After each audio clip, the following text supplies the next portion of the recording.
তাড়াহুড়ো করে অফিসে ঢুকতেই রিসেপশনের সামনে একটা দেয়ালের সাথে ধাক্কা লেগে নিচে পড়ে গেলাম। হাতে থাকা সমস্ত কাগজগুলো ছড়িয়ে ছিটিয়ে পড়ে গেল ফ্লোরে। অফিসে আজকে প্রথম দিন আমার, আর আজকে আমি লেট। তারপর এভাবে কাজ বেড়ে যাওয়ায় মেজাজটাও চড়ে গেল। কিন্তু প্রশ্ন হলো, মাঝ রাস্তায় দেয়াল এলো কোত্থেকে? কোনো রকমে নিজেকে সামলে উঠে দাঁড়াতেই দেখলাম একটা বডি বিল্ডার টাইপ লোক দাঁড়িয়ে আছে। তার মানে এই লোকটাই ধাক্কা দিয়েছেন। আমি লোকটার দিকে এগিয়ে গেলাম। এতক্ষণে সামনে দাঁড়ানো লোকটার সাথে চোখাচোখি হলো আমার। অত্যন্ত সুদর্শন একজন পুরুষ আমার সামনে দাঁড়িয়ে আছে। অন্য সময় হলে হয়তো আমি একটু পরখ করে দেখতাম লোকটাকে, কিন্তু এখন আমি রেগে আছি। অনেক কষ্টেই চাকরিটা জোগাড় করেছি, আর প্রথম দিনেই লেট হয়েছি। না জানি বস অ্যাপয়েন্টমেন্ট লেটারটা দেওয়ার আগেই বের করে দেয়। লোকটার চোখে মুখে বিরক্তি নিয়ে আমার দিকে তাকিয়ে আছে, কারণ লোকটার হাতের কাগজগুলো নিচে পড়ে গেছে। একজন পিয়ন লোকটার সব কাগজ তুলে দিচ্ছেন। লোকটা মোবাইল বের করে কিছু করছেন। এটা দেখে রাগ আরো বেড়ে গেল। কোথাকার কোন রাজার পুত্র এসেছে যে পিয়ন তার কাগজ তুলে দিচ্ছে? প্রচন্ড রকম ঝগড়ার মুড নিয়ে লোকটার দিকে তেড়ে গেলাম। এই মিস্টার কানা, তুই আমাকে ধাক্কা দিয়ে ফেলে দিলি কেন? দেখতে পাসনি? হ্যাঁ, আমার মতো এত বড় মানুষকে আমার সব কাগজপত্রগুলো ফেলে এখন জমিদার মতো দাঁড়িয়ে থাকা হচ্ছে? এক্সকিউজ মি মিস, তুই তোকারি করছেন কেন আপনি? ম্যানার্স বলতে কিছু নেই আপনার মধ্যে? ওরে আমার সভ্যতার পুতুল রে, আসছে আমাকে ম্যানার্স শিখাতে। ভুলটা আপনার।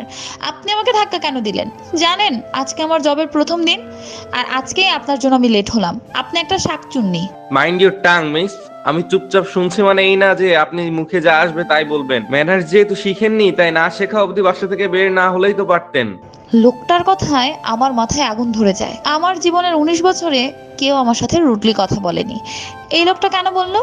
এই, তুই শিখাবি আমাকে ম্যানার্স? আরে তুই তো আস্ত একটা অ্যানাকন্ডা, তাও আবার আফ্রিকান অ্যানাকন্ডা। 7টা শাকচুন্নির একটা জামাই তুই। আর আপনি একটা অশিক্ষিত ইডিয়েট, রাবিশ। কথাগুলো বলেই লোকটা সেখান থেকে হন হন করে চলে গেল। আমার রাগে নিজেরই চুল ছিঁড়তে ইচ্ছে করছে। রাগের কারণটা হলো আমি ঝগড়ায় হেরে গেছি। যদিও ঝগড়াটা সম্পূর্ণ হতে পারেনি, তার আগেই লোকটা চলে গেছে। দোষটা তার ছিল, সে জানে, কিন্তু তবুও স্বীকার করবে না। এদিকে রিসেপশনের সবাই হাঁ করে আমার দিকে তাকিয়ে আছে। এখন আমার নিজেকেই জোকার মনে হচ্ছে। কোনো রকমে মুখ লুকিয়ে সেখান থেকে কেটে পড়লাম। যে অফিসে আমার জব হয়েছে সেটা বিরাট বড় একটা মাল্টিন্যাশনাল কোম্পানি। আমি মধ্যবিত্ত পরিবারের মেয়ে। টিভি ছাড়া বাস্তবে এই ধরনের পরিবেশ আমি কখনোই দেখিনি। গ্রাউন্ড ফ্লোরের রিসেপশন থেকে খোঁজ নিয়ে 4র্থ ফ্লোরে চলে গেলাম আমি। হ্যাঁ, এই 4তলায় আমার কার্যালয়।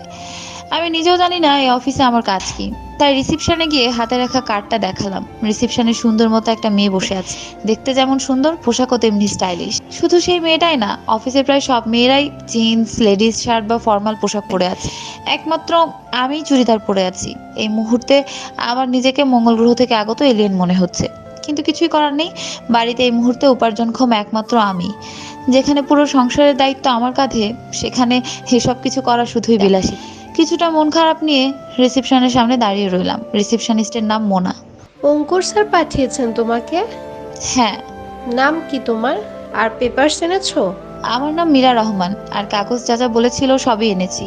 তোমার তো গ্র্যাজুয়েশন করা হয়নি, এখনো স্টুডেন্ট। কিন্তু যেহেতু অঙ্কুর স্যার তোমাকে রেফার করেছে, কিছু কোয়ালিটি আছে হয়তো। কোয়ালিটির কথা আর বলতে, নিজের মুখে আর নিজের কি তারিফ করব? সর্বগুণে গুণান্বিত আমি। আমার কথা শুনে মোনা হেসে দিল। এই অফিসের এনডির পিএর পোস্টের জন্য আমাকে রেফার করা হয়েছে।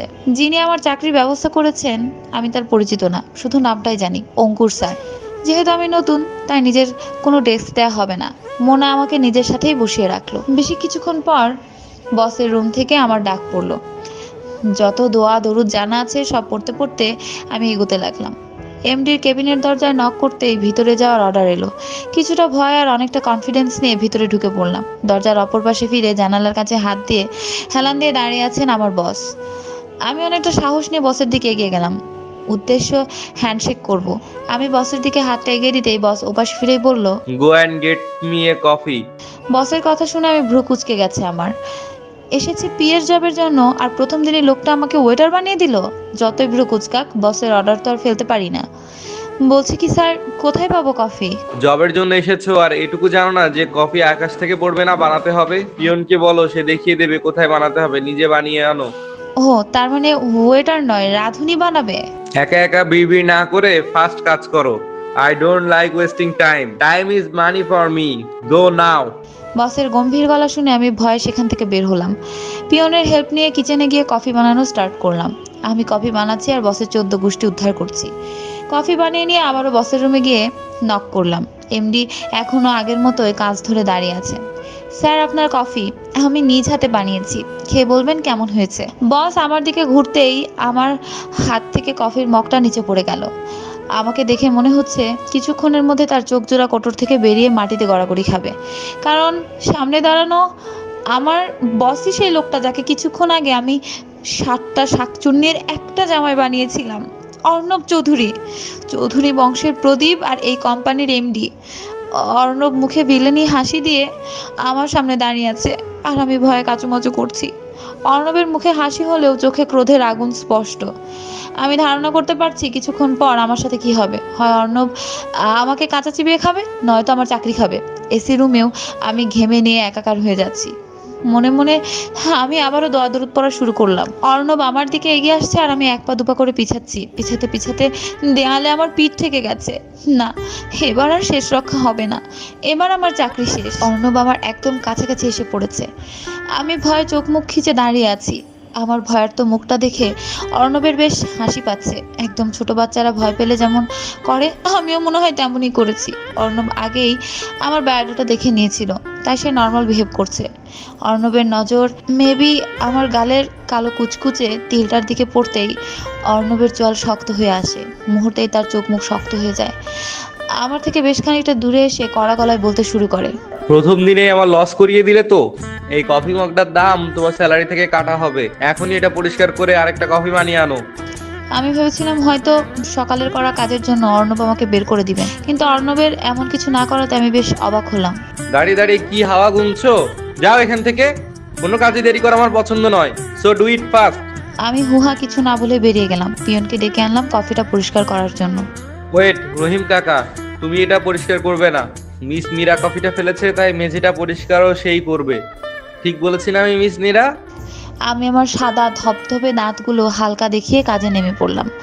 মুখে যতই হাসি দেখায় না কেন, ভিতরে ভিতরে আমি অর্ণবের সবগুলো চুল ছিঁড়ছি। আমি মেঝে পরিষ্কার করছি আর অর্ণব আমাকে একদৃষ্টিতে দেখছে। উপর হয়ে কাজ করায় আমার চুলগুলো এক সাইডে চলে এসেছে। কাঁধটা উন্মুক্ত হওয়াতে বাম কাঁধে থাকা একটা তিলের দিকে অর্ণবের চোখ আটকে যায়। তিলটার দিকে তাকিয়ে থাকতে থাকতে বেশ অস্বস্তি হচ্ছে তার, কিন্তু সে তার নজর ফেরাতে পারছে না। অপরিচিত একটা মেয়ের প্রতি এই ধরনের ফিলিংস মেনে নেওয়া যায় না, কিন্তু হঠাৎ কি হলো তার? অর্ণব অনেক বিচলিত হয়ে পড়েছে। এই মুহূর্তে আমাকে তার সামনে সহ্য করতে পারছে না। অর্ণব আমাকে পুনরায় কফি বানানোর জন্য পাঠিয়ে দিয়ে নিজের স্ট্রেস বলটা হাতে নিয়ে চাপতে শুরু করে দিল। মাঝে মাঝে সে নিজেকে কন্ট্রোল করতে ব্যর্থ হয়, কিন্তু তার এই দুর্বলতাকে সে প্রশ্রয় দিতে চায় না। আর আমি তো আমার চেহারা না। আর কিছু ভাবতে পারছে না অর্ণব। মনে হচ্ছে ভেতরের লুকায়িত পশুটা মাথা চারা দিয়ে উঠছে। কিছুক্ষণ পর আমি কফি নিয়ে ভয়ে ভয়ে অর্ণবের রুমের দরজায় নক করলাম। অর্ণবের জবাব না পাওয়াতে আমি ধীর পায়ে ভেতরে প্রবেশ করলাম। কফিটা সেন্টার টেবিলে রেখে একবার পুরো কেবিনটায় চোখ বুলালাম। অনেক বড় কেবিন এমডির। এত বড় অফিসের মধ্যমণির বসার জায়গাটা যেমন হওয়া উচিত ঠিক তেমনই। দেয়ালে অর্ণবের একটা ছবি টাঙানো আছে, হয়তো বিজনেস সংক্রান্ত কোনো অ্যাওয়ার্ড রিসিভ করার সময় তোলা ছবিটা। আমি ছবিটার দিকে খুব মনোযোগ দিয়ে দেখছি। অর্ণব আসলে অনেক সুদর্শন। লম্বায় পুরো 6 ফিট, ফর্সা মুখে খোঁচা খোঁচা দাড়ি, একটু বড় চুলগুলো, সুঠাম দেহ, সব মিলিয়ে জাস্ট পারফেক্ট। ছি ছি, এসব কি ভাবছি আমি? কোথায় অর্ণব আর কোথায় আমি? অর্ণব তো বাস্তব জীবনের বিল গেটস, আর আমি বিল গেটসের বাড়ির কাজের লোক। বাসায় অসুস্থ বাবা, ছোট বোনের পড়ালেখা, কত কিছু আমার কাঁধে, আর আমি কিনা খোলা চোখে স্বপ্ন দেখছি। ধ্যাৎ, কেন যে সব চিন্তা করতে লাগলাম, মুডটাই নষ্ট হয়ে গেল। আমি রুম থেকে বের হতে গেলেই অর্ণব ওয়াশরুম থেকে বের হলো। অর্ণবকে দেখে আমি দাঁড়িয়ে পড়লাম। হয়তো অর্ণব মাত্রই মুখ আর মাথা ধুয়ে বেরিয়েছে। শার্টটা গলার দিকে খানিকটা ভেজা, চুলগুলোও ভেজা। ভেজা চুলগুলো অর্ণবের মুখে এসে পড়েছে। টপ টপ করে পানি পড়ছে অর্ণবের মুখে। কেন জানি না অজানা এক লজ্জায় একাই চোখ নিচে নেমে গেল আমার। অর্ণব কিছু একটা বলার আগেই কেউ হুড়মুড়িয়ে রুমে ঢুকে অর্ণবকে জড়িয়ে ধরে। অন্তি দৌড়ে এসে অর্ণবকে জড়িয়ে ধরলো। আমি তাদের দিকে তাকিয়ে আছি, হয়তো যাওয়ার অনুমতি অপেক্ষা করছিলাম। অর্ণব অন্তিকে ছেড়ে দিয়ে নিজের সামনে দাঁড় করালো। তুই এই সময় এখানে? ভাইয়া, তুমি নিজেই তো আমাদের সাথে দেখা করতে আসোই না, উল্টো আমি এসেছি, তাতেও রাগ করছো? রাগ হয়নি, হঠাৎ এলি যে? এঙ্গেজমেন্টের শপিংয়ে যেতে হবে। কখন ফ্রি হবা? লিয়া ভাবিকে সাথে নিয়ে যেতে হবে তোমার। একটু পর ফ্রি হলে যাব, তুই চলে যা, আমি দিয়াকে ফোন করে দেব। এই মেয়েটাকে? নতুন বিয়ে অঙ্কুশ স্যারের সুপারিশে এসেছে। তোমার নাম কি? আমি আপন দুনিয়ায় মগ্ন। এতক্ষণ ভাই বোনের মধ্যে কি কথা হয়েছে তার কোনো হুঁশই নেই। অন্তি পুনরায় জিজ্ঞেস করলে আমার খেয়াল হলো, জি মীরা। অন্তি আমাকে অর্ণব আর দিয়ার সাথে শপিংয়ে যেতে বলে যায়। আমার হ্যাঁ বা না শোনার অপেক্ষা না করেই অন্তি সেখান থেকে চলে যায়। অন্তি চলে যাওয়ার পর অর্ণব কিছুক্ষণ আমার দিকে তাকিয়ে দৃষ্টি ফিরিয়ে নেয়। আমাকে দেখার পর থেকে অর্ণবের মনে এক আগুন লেগে আছে। পুরনো ক্ষতগুলো আজকে নতুন করে মাথাচাড়া দিয়ে উঠেছে। সারাদিনের কাজ শেষে অফিস আওয়ার শেষ হওয়ার কিছুক্ষণ আগে অর্ণব তার রুম থেকে বের হয়ে যায়। আমি এখনো মোনার সাথেই বসে আছি। কয়েকটা ফাইলে মুখ গুজে দিয়ে আছে সে। মোনার ডেস্কের সামনে দিয়ে অর্ণব ঠাঁই দাঁড়িয়ে আছে। আমি এখনো উপর হয়ে দাঁড়িয়ে আছি। অনেকটা বিরক্তি নিয়ে অর্ণব আমাকে ডেকে নিজের সাথে শপিংয়ে নিয়ে গেল। সারাদিন কাজ করায় এমনিতেই আমি অনেক ক্লান্ত। তারপর অর্ণব পুরো শপিং মলে চক্কর লাগাচ্ছে। শাড়ি সেকশনে গিয়ে অর্ণব বেশ কিছু শাড়ি হাতে নিয়ে আমার উপর ট্রাই করতে থাকে। আমি ভ্রুকুচকে তাকিয়েছি অর্ণবের দিকে। শাকচুন্নিদের জামাইটা করছেটা কি? ওভাবে কি দেখছো? আমার হবু বউয়ের জন্য নিচ্ছে এগুলা। দিয়ার কালার কম্বিনেশন অনেকটা তোমার মতো, এজন্যই। আমি কিছু না বলে মূর্তির মতো তাকিয়ে আছি অর্ণবের দিকে। অর্ণবের মতো এমন কেয়ারিং হাজবেন্ড প্রতিটা মেয়ের স্বপ্ন থাকে। যে মেয়েটা অর্ণবের জীবনে আসবে হয়তো সে অনেক ভাগ্যবতী। অর্ণব সবকিছু প্যাক করা ছিল, তখন আমার মোবাইলে একটা কল আসে। কলটা রিসিভ করতেই আমার হাত থেকে ফোনটা পড়ে যায়। আমি কোনো কিছু না বলে কান্না করতে করতে সেখান থেকে বেরিয়ে যাই। অর্ণব কিছু একটা ভেবে ছুট লাগালো আমার পেছনে। কালো পাতলা একটা শাড়ি পরে ড্রেসিং টেবিলের সামনে বসে আছি আমি। নিজেকে সাজাতেই ব্যস্ত। লাল হয়ে ফুলে যাওয়া চোখ জোড়ায় কাজল লাগাচ্ছি। সামনে রাখা হালকা গোলাপি লিপস্টিকটা ঠোঁটে মাখিয়ে চুলগুলো খুলে দিলাম। বেশ সুন্দর লাগছে। শাড়িটাতে অনেকটা আবেদনময়ী লাগছে। আয়নায় নিজেকে দেখে একটা তাচ্ছিলের হাসি দিয়ে সেখান থেকে সরে গেলাম। আলিশান একটা কামরায় সম্পূর্ণ একা। সব ধরনের দামি আসবাবপত্র আছে সেখানে। নেই শুধু মনের শান্তি আর জীবনের সুখ। বিছানায় গোলাপের পাপড়ি ছড়িয়ে ছিটিয়ে আছে। সময়টা এমন না হলে হয়তো আমি একবার পাপড়িগুলো হাতে নিয়ে খেলতাম। একটা দীর্ঘ নিঃশ্বাস ফেলে বিছানার কাছে গিয়ে দাঁড়ালাম। দরজা খোলার শব্দে বুকটা কেঁপে উঠলো আমার। অর্ণব ঘরে ঢুকছে। হয়তো কিছুক্ষণের মধ্যেই আমার সব শেষ হয়ে যাবে। আমার অমূল্য সম্পদ, আমার সতীত্ব আজ আমি নিজ হাতে অর্ণবের কাছে সঁপে দেব। ভাবতেই রুহু কেঁপে উঠছে আমার। আমি নিজেও বিশ্বাস করতে পারছি না এটা হতে চলেছে। অর্ণব ঘরের ভিতরে ঢুকে ঠাস করে দরজাটা বন্ধ করে দেয়। আমার দিকে এক নজর দেখে সে ওয়াশরুমে চলে যায়। আমি এখনো সেভাবেই দাঁড়িয়ে আছি। কষ্টে আমার ভেতরটা ফেটে যাচ্ছে। এতটা অসহায় আমি কখনোই ছিলাম না। বাবার জীবন বাঁচাতে শেষমেশ আমাকে নিজের ইজ্জত বিক্রি করতে হচ্ছে। দুদিন আগে শপিং মলে ছোট বোন মহুয়ার ফোন পেয়ে আমি ছুটে গিয়েছিলাম বাবার কাছে। অর্ণবের সাথে থাকায় তার গাড়িতেই বাবাকে হসপিটালে নিয়ে যাওয়া হয়। ডাক্তার জানায় জরুরি ভিত্তিতে হার্টের অপারেশন না করানো হলে বাঁচানো সম্ভব নয়। অপারেশন করানোর মতো টাকা না থাকায় অর্ণবের কাছে সাহায্যের হাত পেতেছিলাম আমি। সে সাহায্য আমি ঠিকই পেয়েছি। অবশ্য সেই সাহায্যের পিছনে দিতে হয়েছে আমাকে চড়া মূল্য, নিজের অহংকার। 3 মাস অর্ণবের সাথে থাকার চুক্তিবদ্ধ হয়েছি আমি। অর্ণবের সাথে থাকার বদলে আমার বাবার জীবন সে বাঁচিয়েছে। আচ্ছা, আমার বাবা যদি জানতে পারে তার জীবন কিসের বিনিময়ে সে ফিরে পেয়েছে, তখন আমি কি উত্তর দিব? না, আমি কোনো উত্তর দিতে পারবো না। আমার কাছে এই জঘন্য প্রশ্নের কোনো উত্তর নেই। সারা জীবন অর্ণবের বাসায় কাজের লোক হয়ে কাজ করতেও আমার কোনো অভিযোগ ছিল না। কিন্তু অর্ণব যে এত বড় অমানুষ সেটা আমার জানা ছিল না। চোখের পানিতে ইতিমধ্যে কাজল লেপটে গেছে আমার। পানিটা মুছে কাজলটা ঠিক করে নিলাম। বিছানায় বসতে অর্ণব বেরিয়ে এলো। এত মেকআপের কি প্রয়োজন ছিল? আমরা স্বামী স্ত্রী নই যে তোমার এত সাজগোজ করতে হবে। রক্ষিতা হিসেবে এনেছি তোমাকে, এর বেশি কিছু নয়। অর্ণবের মুখে রক্ষিতা নামটা শুনতে বুকটা ছ্যাদ করে উঠল আমার। সত্যি, আমি এখন কারো রক্ষিতা।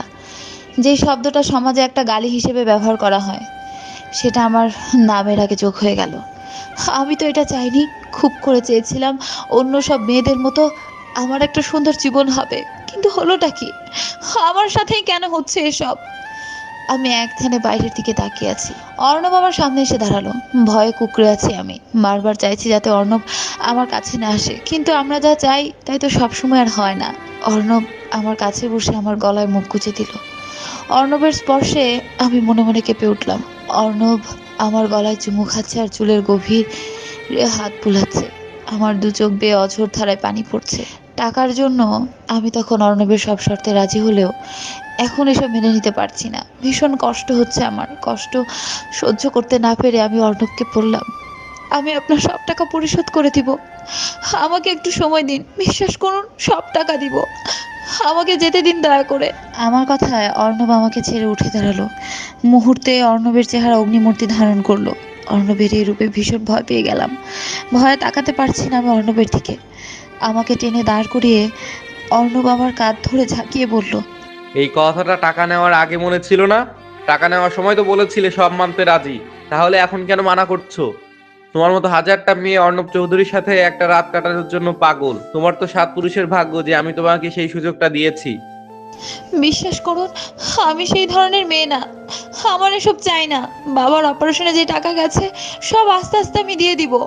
আমার এত টাকা আছে যে তোমায় টাকায় মুড়িয়ে রাখতে পারবো, তো আমার সেই টাকা চাই না। চুক্তি মোতাবেক আমি তোমাকেই চাই আমার রক্ষিতা হিসেবে। প্লিজ এমনটা করবেন না।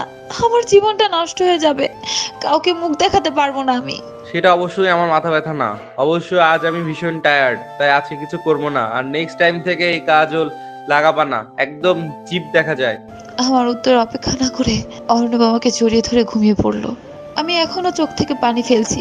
2 দিন আগেও আমার জীবন সুখে ভরপুর ছিল, আর আজ নিজের ভাগ্যের ওপর নিজেরই হাসি পাচ্ছে। অনেকক্ষণ কান্না করে আমি ঘুমিয়ে পড়লাম। সকালে ঘুম ভাঙতেই নিজেকে অর্ণবের বাহুডোরে আবিষ্কার করলাম। অর্ণবের মুখের দিকে স্থির দৃষ্টিতে তাকিয়ে আছি। ঘুমন্ত অবস্থায় অনেক নিষ্পাপ মনে হচ্ছে তাকে, কিন্তু কেউ কি বলতে পারে তার ভিতরটা এত নোংরা? একটা দীর্ঘশ্বাস ছেড়ে নিজেকে অর্ণবের থেকে সরিয়ে উঠে পড়লাম। ফ্রেশ হতে নিচে নামতেই সার্ভেন্টগুলোর সাথে দেখা হলো। বাড়িতে সার্ভেন্টগুলো বাদে আর কেউ নেই। সার্ভেন্টদের মধ্যে অনেকের চোখে নিজের জন্য ঘৃণা দেখতে পাচ্ছি। হয়তো তারা সবাই অর্ণব আর আমার একসাথে থাকার বিষয়টা জানে। নিজেকে নিকৃষ্ট মনে হচ্ছে আমার। মন ভালো করতে ছাদে গেতে নিলে অর্ণব আমাকে ডেকে পাঠালো। কোথায় গিয়েছিলে? একটু বাইরে। তোমাকে কি আমি বাইরে যাওয়ার জন্য এই বাড়িতে এনেছি? তুমি আমার রক্ষিতা হয়ে বাড়িতে এসেছো, সো আমার সব কাজ তোমাকেই করতে হবে। যাও আমার জন্য নাস্তা বানিয়ে আনো। মীরা চোখ মুছতে মুছতে উত্তর দিল, আমি রান্না করতে পারি না। পারো না? শিখে নাও, 20 মিনিট সময় আছে তোমার কাছে। এরপর সব কাজ শেষ করে আবার অফিসে যেতে হবে। অফিসে? তোমাকে কি আমি বাসায় বসিয়ে খাওয়াবো নাকি? নিজের খাবার নিজে উপার্জন করে খাবে। আর হ্যাঁ, রান্না একা করবা, কারো হেল্প নিতে পারবে না। আমি কিছু না বলে রান্নাঘরে চলে গেলাম। আমি কখনো রান্নাঘরের মুখ দেখেছি কিনা সন্দেহ, তবু ইউটিউব দেখে চেষ্টা শুরু করে দিলাম। প্রথমবার হলেও খুব সাবধানে কাজ করতে থাকি। তখনই সেখানে অর্ণব এসে আমাকে পেছন থেকে জড়িয়ে ধরে। আমি ঘাবড়ে গিয়ে পেছনে তাকাতেই দেখি অর্ণব আমাকে ধরে আছে। অর্ণবের এভাবে জড়িয়ে ধরা আমার বেশ অস্বস্তি হচ্ছে, কিন্তু চাইলেও আমি কিছুই করতে পারবো না। আমার দু চোখের কর্নিশে পানি জমা হয়ে আছে, তবুও নিজেকে স্থির রেখে নিজের কাজ করছি। মাছ ভাজার জন্য তেল গরম করছিলাম। অর্ণব আমার ঘাড়ের চুল সরিয়ে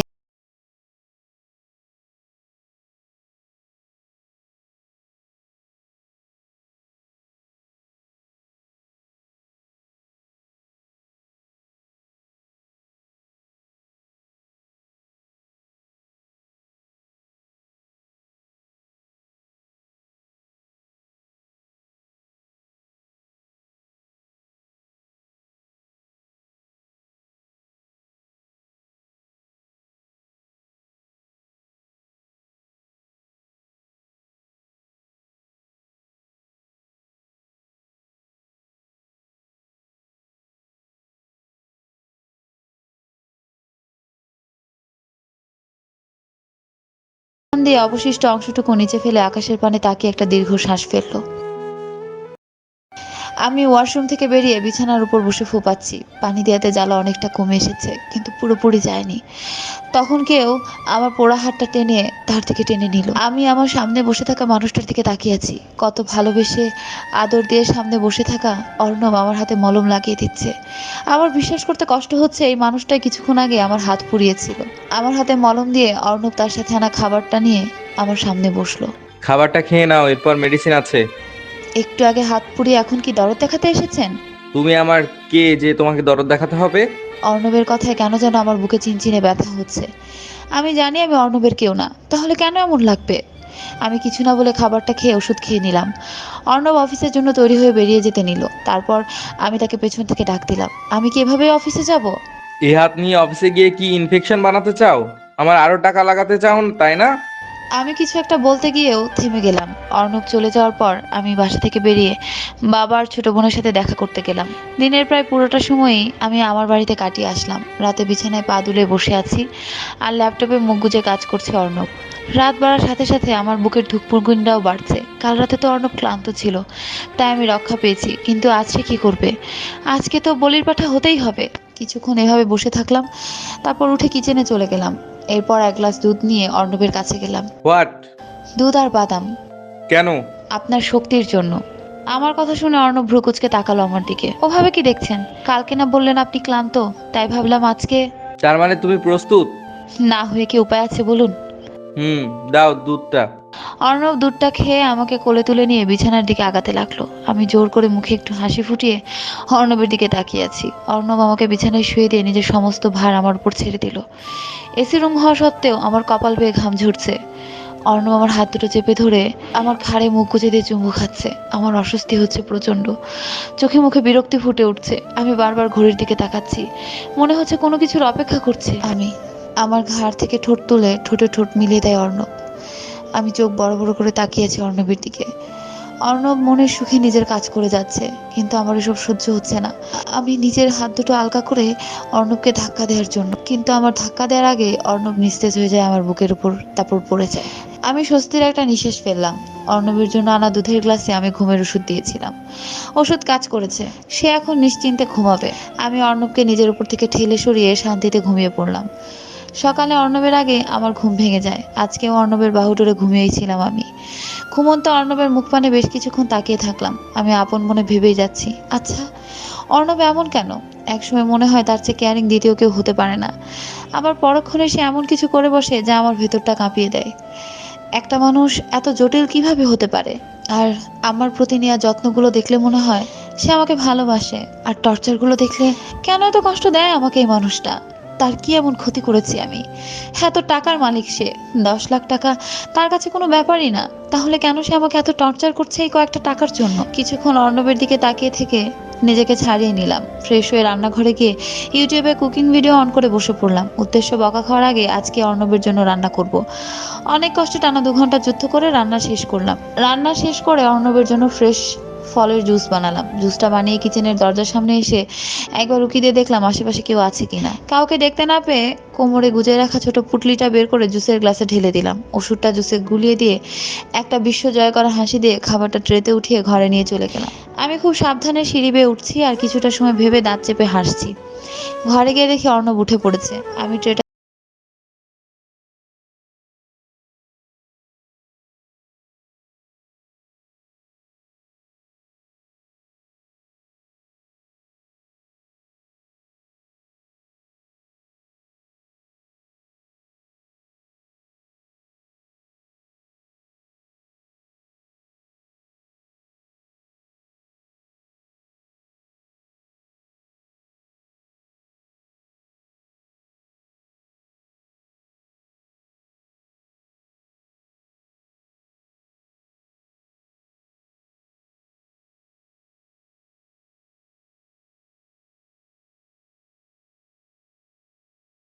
দিলাম। এখন নিশ্চিত আমাকে শাস্তি দিবে। আসলে মুখ ফুসকে বেরিয়ে গেছে। আসলে হয়েছেটা কি, এভাবে বার্থডে ড্রেস পরে সামনে এলে তো একটা মেয়ে হিসেবে আমি লজ্জা পাই, তাই না? তাই বলছিলাম একটু কাপড় পরলে ভালো হয়। বি রেডি বেবি, আজকে তোমার বার্থডে ড্রেসটা দেখা হয়ে যাবে। অর্ণবের কথায় মনে হচ্ছে কানের কাছে কেউ হাতুড়ি দিয়ে পেটাচ্ছে। লোকটা কত বড় লুচি পরোটা, ছি ছি। মুখে একদম লাগাম নেই। চোখ থেকে হাতটা একটু সরিয়ে অর্ণবের মুখের দিকে তাকাতে দেখলাম বাঁকা হাসি দিয়ে আমার দিকে তাকিয়ে আছে। এই লোকটার এই হাসিটা খুব ডেঞ্জারাস। যখন এইভাবে হাসি দেয় তখন উল্টাপাল্টা কিছু করে। যে ভয়টা পাচ্ছিলাম সেটাই হচ্ছে। অর্ণব ধীর পায়ে আমার দিকে এগিয়ে আসছেন। আমি উপায়ন্তর না পেয়ে ওয়াশরুমে ঢুকে পড়লাম। অর্ণব হয়তো বাইরে দাঁড়িয়ে হাসছেন, কিন্তু আমার রাগ উঠছে, সেই সাথে টেনশন হচ্ছে। আচ্ছা অর্ণব জুসটা খেয়ে নেবেন তো? ঝটপট গোসলটা সেরে বের হতেই দেখলাম অর্ণব নাস্তা করছেন। আমি ড্রেসিং টেবিলের সামনে বসে আর চোখে তাকে দেখছি। অর্ণব জুসের গ্লাসটা হাতে নিয়ে মুখে লাগাতে লাগাতে আবার নিচে নামিয়ে নিলেন। উফ, ইচ্ছে করছে মুখ চেপে ধরে জুসটা খাইয়ে দেই। অর্ণব আবারও জুসটা মুখের কাছে নিয়েছেন। জুসে চুমুক দিতে দিতে অর্ণব বলে উঠল, আমি জানি আমি দেখতে ভীষণ হ্যান্ডসাম, কিন্তু তাই বলে এভাবে হা করে দেখার কি দরকার? অর্ণবের কথা শুনে লজ্জায় মাটির সাথে মিশে যেতে ইচ্ছে করছে। আমি তো তাকে দেখায় ব্যস্ত ছিলাম না, আমি তো আমার কাজ কত দূর হয়েছে সেটা দেখতে চেয়েছিলাম। বেটা মক্কেল খালি বেশি বোঝে। মনে মনে অ্যানাকন্ডার 14 গোষ্ঠী উদ্ধার করেছি আর তৈরি হচ্ছি। হায় রে, এত কাজ করে আবার এখন অফিসে যেতে হবে। তুমি অফিসে যাচ্ছ না, সো রেডি হয়ে লাভ নেই। আপনি না বলেছিলেন অফিসে যেতে হবে? হাতটা আগে ঠিক হোক। আমি না আপনার পেয়ে, যদি আমি না যাই কাজ হবে কিভাবে? অর্ণব কিছু একটা ভেবে আমাকে সাথে নিয়ে গেল। অফিসের কিছু দূর আগেই অর্ণব গাড়ি থামিয়ে দিল। অফিস তো আরো দূরে, এখানে কেন থামলেন? তুমি কি সত্যি ইডিয়েট নাকি বোকা সেজে থাকো? মানে? তোমাকে সাথে নিয়ে আমি অফিসে যাব, লাইক সিরিয়াসলি? তারপর সবাইকে কানাঘুষার সুযোগ দেব? বুঝতে পেরেছি, নামছি আমি। আমি গাড়ি থেকে নেমে গেলাম। মেজাজটা তুঙ্গে উঠে গেছে আমার। এই সাত সকালকে এভাবে হাঁটায়, তো আবার অসুস্থ একটা মানুষকে। হাতটা ওনায় ঢেকে অফিসে ঢুকলাম। মোনা আপুর সাথে বসতে গেলে জানতে পারলাম আমার ডেস্ক রাক্ষস বেটা নিজের কেবিনে সেট করেছে। কষ্টে মনে যাচ্ছে নিজের গলা চেপে নিজেই মরে যায়। বাড়িতে সারা রাত তার মুখ দেখে চোখের 12টা বেজে গেছে, এখন আবার অফিসেও তার মুখের সামনে বসতে হবে। কি কপাল নিয়ে যে আমি এসেছি, ভাবা যায়? যমরাজটা আমাকে আর শান্তি দিল না। অর্ণবের রুমের দরজায় নক করতে ভিতরে ঢোকার অনুমতি পেলাম। হায় খোদা, আমার ডেস্ক একদম তার সাথে। আমি নিঃশ্বাস নিলেও হয়তো সে শুনতে পাবে। কি একটা অস্বস্তিকর পরিস্থিতিতে পড়েছি। কিছু না বলে কাজ শুরু করে দিলাম। কাজ করার মাঝেই বারবার মনে হচ্ছে স্যার আমাকে দেখছেন, কিন্তু যতবারই তার দিকে তাকাই দেখি সে নিজের কাজ করছেন। আমার কি হ্যালুসিনেশন হচ্ছে?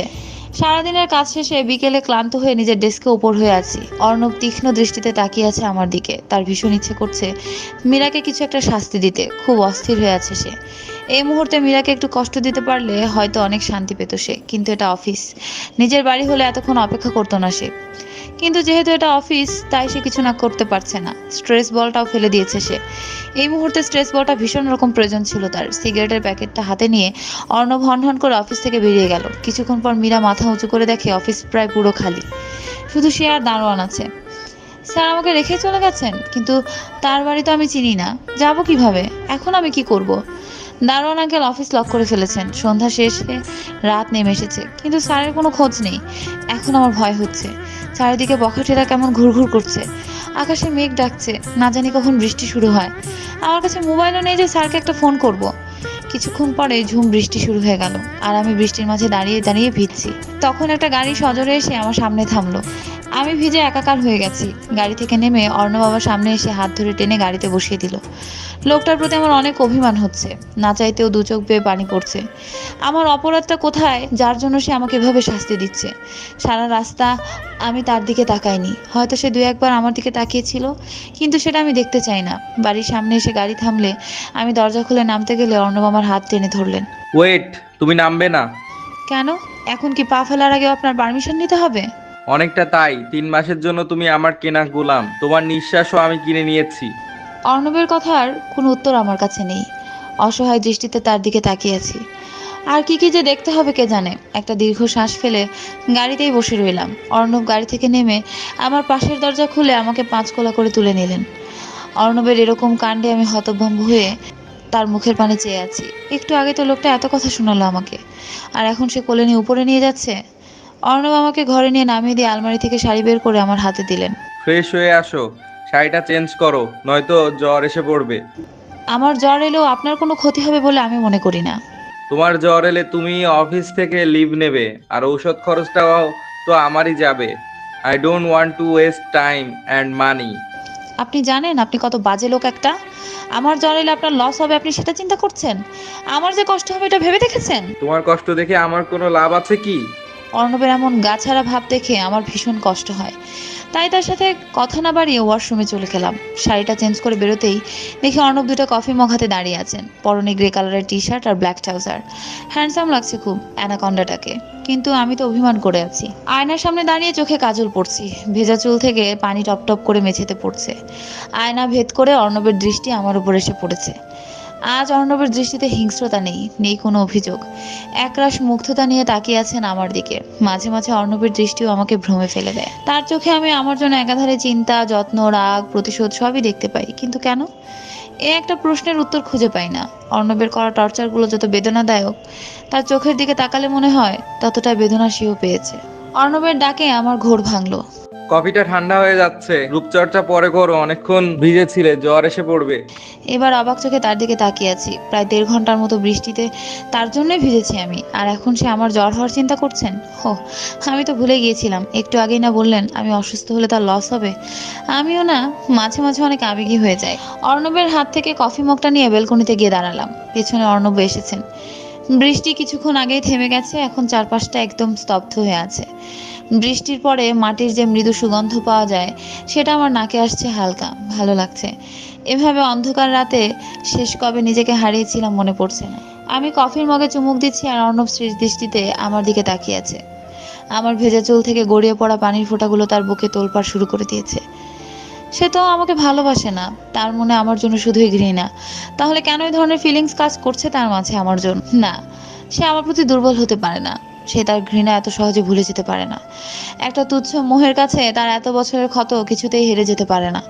নিজেকে খুব বেশি অস্থির মনে হচ্ছে অর্ণবের। মস্তিষ্ক বারবার করে বলছে মীরার থেকে দূরে থাকতে, কিন্তু মন থেকে কিছুতেই স্বাভাবিক হতে পারছে না। এই মুহূর্তে তার খুব করে ইচ্ছে করছে একবার মীরাকে বুকে জড়িয়ে নিতে, কিন্তু সে অপরাগ। সে মীরাকে নিজের কাছে এনেছে শুধু শাস্তি দিতে, ভালোবাসতে নয়। নিজের মনের ক্ষতগুলো ভরিয়ে তোলার জন্যই তার এত জল্পনা কল্পনা। 19 বছর ধরে তার মনে যে আগুন জ্বলছে, সে আগুন শুধু মীরার চোখের পানিতেই নিভবে।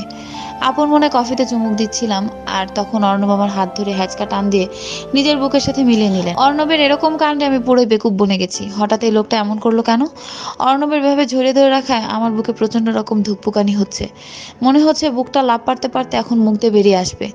অর্ণব এর আগেও আমাকে জড়িয়ে ধরেছেন, কিন্তু আজকে তার স্পর্শে হিংস্রতা নেই। তার স্পর্শ আমাকে একরাশ মুগ্ধতার জানান দিচ্ছে। অর্ণবের গরম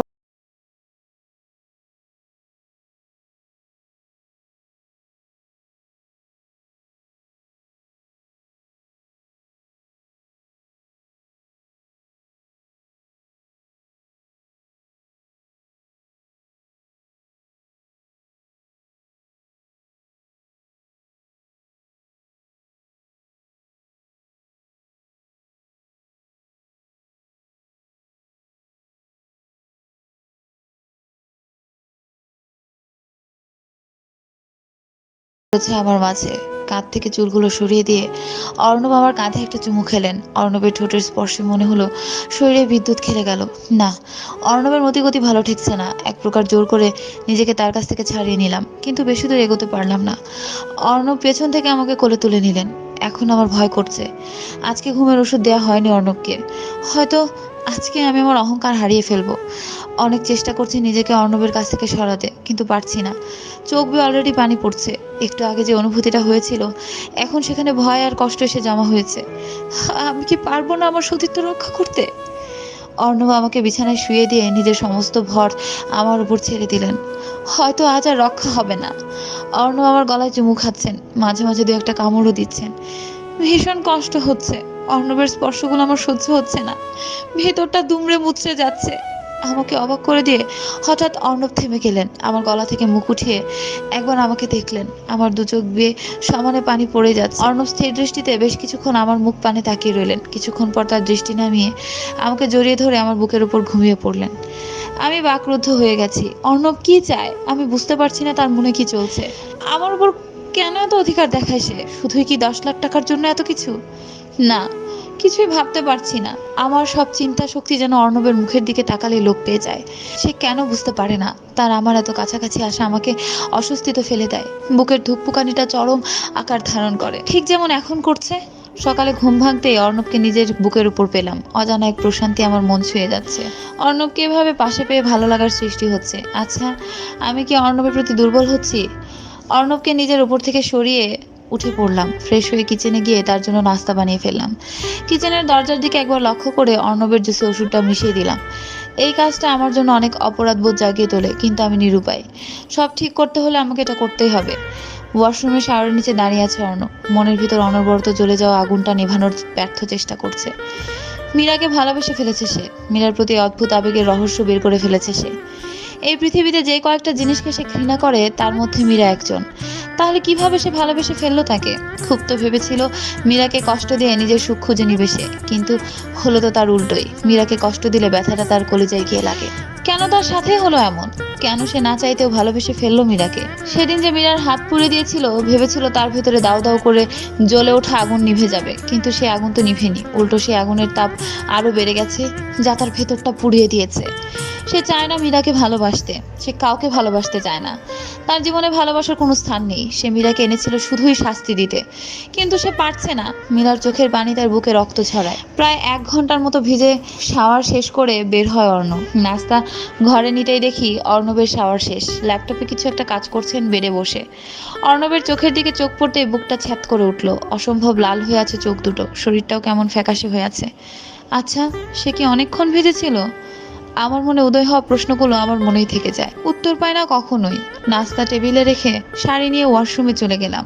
গোসল করে বেরোতেই দেখি অর্ণব জুসটা খাচ্ছেন। যাক বাবা, কাজ হচ্ছে, শীঘ্রই আমি আমার উদ্দেশ্য সফল হয়ে যাব। আয়নার সামনে দাঁড়িয়ে তৈরি হচ্ছিলাম, তখন খেয়াল হলো অর্ণব আমার দিকে আর চোখে তাকিয়ে আছেন। আর সেই দৃষ্টি আমাকে ভীষণ অস্বস্তিতে ফেলে দেয়। অস্বস্তি কাটিয়ে কোনো মতে বললাম, কি দেখছেন? তোমাকে। কি বললেন? না মানে বলছিলাম, আজকে তোমার অফিসে যেতে হবে না। কেন? বলেছি যেতে হবে না মানে যেতে হবে না, এত প্রশ্ন কিসে? আমি প্রশ্ন করলে আপনার সমস্যা কি? রক্ষীতাদের এত প্রশ্ন করার অধিকার থাকে না। অর্ণবের মুখ থেকে পুনরায় রক্ষিত শব্দটা শুনে বুকটা মুচড়ে উঠল। তার কালকের ব্যবহারে আমি ভেবেছিলাম হয়তো সে আমাকে ভালোবাসে, কিন্তু আমি নিজের জায়গায় ভুলে গিয়েছিলাম আমি তো তার রক্ষিতা। এসব প্রেম প্রেম খেলা সে আমার সাথে নির্দ্বিধায় খেলতে পারে। দু চোখের কার্নিশ বেয়ে 2 ফোঁটা অশ্রু গড়িয়ে পড়লো আমার। অর্ণব ল্যাপটপটা নিয়ে বাসা থেকে বেরিয়ে গেল। অর্ণব চলে গেলে পুরো বাড়িতে আমি একদম একা। সার্ভেন্টরা কেউ আমার সাথে কোনো কথা বলে না। সবার চোখে আমি একটা খারাপ মেয়ে, যে কিনা বিয়ে ছাড়াই পরপুরুষের সাথে এক ঘরে থাকে। কিন্তু আমার কিছুই করার নেই, আমার হাত পা বাঁধা, চাইলেও এখান থেকে যেতে পারবো না। বাবার কথা ভীষণ মনে পড়ছে। 7-5 না ভেবে বাবার সাথে দেখা করতে চলে গেলাম। দুপুরের পর দিয়ে বাসায় চলে এলাম। ভীষণ ক্ষুধা পেয়েছে, সকালেও খাওয়া হয়নি, ক্লান্তিও লাগছে অনেক। নিতা নামের একটা মেয়ে আছে যার সাথে আমার টুকটাক কথা হয়। উপরের ঘরে যাওয়ার আগে নিতাকে ডেকে খাবার পাঠিয়ে দিতে বললাম। ফ্রেশ হয়ে বের হতে দেখি খাবার সেন্টার টেবিলে রাখা। প্রচন্ড ক্ষুধার্ত থাকায় গপাগপ সবটা খাবার খেয়ে নিলাম। ঘুম আসছে প্রচুর, চোখ মেলে তাকাতে পারছি না ঘুমের জ্বালায়। আচ্ছা, অর্ণব তো সন্ধ্যার পরে আসবেন, ততক্ষণ আমি একটু ঘুমিয়ে নেই। বিছানায় শরীর এলিয়ে দিতে ঘুম পড়ি নিজের মাঝে বিলীন করে নিলেন আমাকে। অফিসে নিজের রুমে জানালার কাছে হেলান দিয়ে ব্যস্ত শহর দেখছে অর্ণব। 4 তলার উপর থেকে খুব যে স্পষ্ট সে দেখছে তা কিন্তু নয়, তবুও স্থির দৃষ্টি রেখেছে। দৃষ্টি জানালার বাইরে এলেও তার মনে চলছে অন্য কিছু। তার মনে সর্বত্র বিরাজ করছে মীরা। এই কয়েকদিনের মধ্যে তার সবচেয়ে ঘৃণার মানুষটা তার ভালোবাসায় পরিণত হবে, এটা সে বুঝতেই পারেনি। তার ধারণা ছিল মীরাকে তার সাথে রেখে শাস্তি দিবে, সবার সামনে মীরাকে কলঙ্কিত করবে, কিন্তু প্রেমের জালে সে নিজেই আটকা পড়ে গেছে। মীরার মায়াতে আটকে গেছে সে। এখন প্রতি মুহূর্তে তার মীরাকে চাই, তার জীবনে তার অর্ধাঙ্গিনী রূপে তার মীরাকে চাই। কিন্তু সে দিয়ার সাথে অন্যায় করতে চায় না। দিয়ার সাথে তার বিয়ে ঠিক হয়ে আছে, তাই এই অবস্থায় যদি মীরাকে ভালোবেসে ফেলে, এটা তো অন্যায় হয়ে যাবে। তখন তার মধ্যে আর সেই মানুষটার মধ্যে কোনো পার্থক্য থাকবে না। সারা জীবন সে যার কাছে দূরে থেকেছে, শেষ পর্যন্ত তার পথেই পা রাখতে চলেছে। মীরার প্রতি ঘৃণা যদি সে এক মুহূর্তের জন্য ভুলে যায়, তার বর্তমান অবস্থা কিভাবে ভুলবে? সে তো সেই একই কাজ করছে যেটাকে সে আজ পর্যন্ত ধিক্কার জানিয়ে এসেছে। প্রচন্ড রকম সিদ্ধান্তহীনতায় ভুগছে অর্ণব। একদিকে তার আদর্শ আর অন্যদিকে তার ভালোবাসা, কোনটাকে বেছে নিবে সে? ভীষণ অস্থিরতা কাজ করছে তার মাঝে। তবে একটা এই জিনিস আজ সে খেয়াল করেছে, অন্য সব দিন একরকম অস্থিরতা হলে নিজেকে সে কন্ট্রোল করতে পারে না, কিন্তু আজ সে নিজেকে সামলে নিচ্ছে। এত দুশ্চিন্তার মাঝেও অর্ণবের মাঝে এক আলাদা ভালো লাগা কাজ করছে। সবটাই মীরার জন্য। মীরার তার জীবনে আসার পর থেকে সে নিজেকে সামলাতে শিখেছে। 19 বছর পরে কয়দিন সে রাতে নিশ্চিন্তে ঘুমিয়েছে মীরার বুকে মাথা রেখে। মীরাই কি তার পারফেক্ট ম্যাচ, তার ভালোবাসা? মীরাই কি সেই মানুষটা যার বুকে মাথা রেখে অর্ণব তার অতীত ভুলতে পারবে? তার স্বাভাবিক জীবনে ফিরে আসার মাধ্যম কি মীরা? অর্ণব কিছুক্ষণ স্তব্ধ দৃষ্টিতে কিছু একটা ভেবে মোবাইলটা হাতে কাউকে ফোন করলো। ফোনটা রেখে হন্তদন্ত হয়ে অফিস থেকে বেরিয়ে গেল। দিয়াদের বাড়িতে দিয়ার সামনে মাথা নিচু করে বসে আছে অর্ণব। দিয়া জিজ্ঞাসু দৃষ্টিতে অর্ণবের দিকে তাকিয়ে আছে। গত 25 মিনিট যাবৎ অর্ণব একই ভঙ্গিতে মাথা নিচু করে বসে আছে, যেন সে অনেক বড় কোনো অপরাধ করে ফেলেছে, আর সংকোচে সেটা দিয়াকে বলতে পারছে না। কিছুক্ষণ পর সংকোচটা কিছুটা কাটিয়ে উঠে অর্ণব বলতে শুরু করে। লুক দিয়া, আমি তোমাকে যা বলবো এখন তার জন্য আমি আগেই সরি বলে নিচ্ছি। তোমাকে এভাবে ঠকাতে চাইনি আমি, কিন্তু আমি নিরুপায়। কি হয়েছে অর্ণ, এভাবে বলছো কেন? দিয়া, ঘুরিয়ে পিছিয়ে বলা স্বভাব আমার নেই, স্ট্রেট ভাবে বলছি। I love someone else. জানি তোমার সাথে আমার বিয়ে ঠিক হয়ে আছে, আর এখন এঙ্গেজমেন্টের কয়েকদিন আগে বিয়ে ভাঙাটা তোমাকে ঠকানো হচ্ছে, কিন্তু আমি মীরাকে ভালোবেসে ফেলেছি। মীরাকে ভালোবেসে তোমাকে বিয়ে করা মানে তোমার আর আমাদের সবার জীবনই নষ্ট। অর্ণব, আমার ঠিক কি উত্তর দেওয়া উচিত আমি জানি না। আমি জানি দিয়া, আমি তোমার কাছে অপরাধী হয়ে যাব আজকের পর, কিন্তু বিশ্বাস করো, আজকে যদি আমি স্বার্থপর না হই সারা জীবন কষ্ট পেতে হবে আমাদের দুজনকে। আমি মীরাকে ভালোবেসেছি নিজের অজান্তেই। মীরা ব্যতীত অন্য কাউকে ভালোবাসা আমার পক্ষে আর সম্ভব নয়। অর্ণব, আমাদের বিয়েটা। দিয়া, এমন নয় যে আমরা একে অপরকে ভালোবাসি তাই বিয়ে করছিলাম। তোমাকে বিয়ে করার পেছনে ছিল শুধুই বিজনেস ডিল, কিন্তু এখন আমি বুঝতে পেরেছি বিজনেস ডিল জীবনের একটা অংশ, জীবন নয়। আই হোপ তুমি বুঝতে পারবে। তোমার বাবাকেও বিষয়টা বুঝিয়ে দিও। এরপর সে রাগ করে যদি আমার কোম্পানিতে ইনভেস্ট না করতে চায় তাহলে আমি ফোর্স করব না। লাইফে প্রথমবার আমার স্বার্থপর হতে ইচ্ছে করছে। আমার সুখ এবার আমার চাই। সরি এগেইন দিয়া, আমি অন্যায় করেছি তোমার সাথে, কিন্তু আমি হেল্পলেস। অর্ণব, তোমার আর আমার ফ্রেন্ডশিপ আন্ডারস্ট্যান্ডিং এর উপরেই তৈরি হয়েছিল। তুমি চিন্তা করো না, আমি বাবাকে বুঝিয়ে নেব। থ্যাঙ্কস দিয়া আমার প্রবলেমটা বোঝার জন্য। সে না হয় ঠিক আছে, কিন্তু এই মীরাটাকে পরিচয় করাবে না? তুমি দেখবে মীরাকে? কেন নয়, মিট করাও একদিন। চলো আজকেই দেখা করাই তোমাকে মীরার সাথে। অর্ণব আর দিয়া অর্ণবের বাড়ির উদ্দেশ্যে রওনা হলো। অর্ণব কার ড্রাইভ করছে ঠোঁটে মুচকি হাসি নিয়ে। আজ সে ভীষণ খুশি। এত বছরের কষ্ট, রাগ, ঘৃণা, প্রতিশোধ সব ভুলে নতুনভাবে জীবন শুরু করবে সে। সে মীরার প্রতি অনেক অন্যায় করেছে। মীরার দুর্বলতার সুযোগ নিয়েছে, কত কষ্ট দিয়েছে নিজের মনের শান্তির জন্য। মীরা কি সব ভুলে তাকে মেনে নিবে? কেন নেবে না? অর্ণব ভালোবাসে মীরাকে, এই ভালোবাসে কোনো খুঁত নেই। যতটা ভালোবেসে নিজেকে ভুলে পাওয়া যায় ঠিক ততটাই ভালোবাসে সে মীরাকে। মীরার কাছে ক্ষমা চাইবে সে তার সব অন্যায়ের জন্য। মীরাকে রাজি করাবে সে, মীরার মন জয় করবে, মীরার মনে তার জন্য ভালোবাসা জাগিয়ে তুলবে। মীরার হাত ধরে অর্ণব তার অতীত থেকে বেরিয়ে আসবে। কথাগুলো বলে একটা মুচকি হাসি হাসলো অর্ণব। গাড়ির জানালার বাইরে তাকিয়ে আছে দিয়া। কিছুক্ষণ পর পর আর চোখে দেখছে অর্ণবকে। মাঝে মাঝে হয়তো দু এক ফোঁটা চোখের পানি অর্ণবের আড়ালে মুছে ফেলছে। বিয়েটা অর্ণব আর তার বাবার জন্য বিজনেস ডিল হলেও সে অর্ণবকে পছন্দ করত। এইভাবে অর্ণবকে হারিয়ে ফেলবে এটা সে বুঝতে পারেনি। কষ্ট হচ্ছে তার, কিন্তু কিছু করার নেই। সে জানে অর্ণব তাকে ভালোবাসে না, তাহলে থাক না অর্ণব অন্য কাউকে নিয়ে সুখে। দিয়ার ভাবনায় ছেদ ঘটিয়ে দিয়ে গাড়িটা ব্রেক কষলো অর্ণবের বাড়ির সামনে এসে। মীরাকে দেওয়ার জন্য অর্ণব লাল গোলাপ এনেছে অনেকগুলো। সেগুলো হাতে নিয়ে সরাসরি দোতলায় মীরার ঘরের সামনে চলে গেল অর্ণব। দরজাটা ভেতর থেকে বন্ধ থাকায় দিয়াকে একটু ওয়েট করতে বলে আস্তে আস্তে নক করতে শুরু করলো সে। কিছুক্ষণ নক করার পর দরজাটা ভেতর থেকেই খুলে গেল। দরজা খুলতেই অর্ণবের হাসি মুখটা নিমিষেই মলিন হয়ে গেল। শার্টের বোতাম লাগাতে লাগাতে একটা ছেলে দরজা খুলে দিয়ে অর্ণবকে সামনে দেখতে সেখান থেকে দৌড়ে পালিয়ে গেল। ঘটনার আকস্মিকতায় অর্ণব ছেলেটাকে ধরতেও পারল না। কে ছিল ছেলেটা, কি উদ্দেশ্যে এসেছিল তার কিছুই জানতে পারলো না অর্ণব। মীরার ঘর থেকে লোকটা বেরিয়েছে।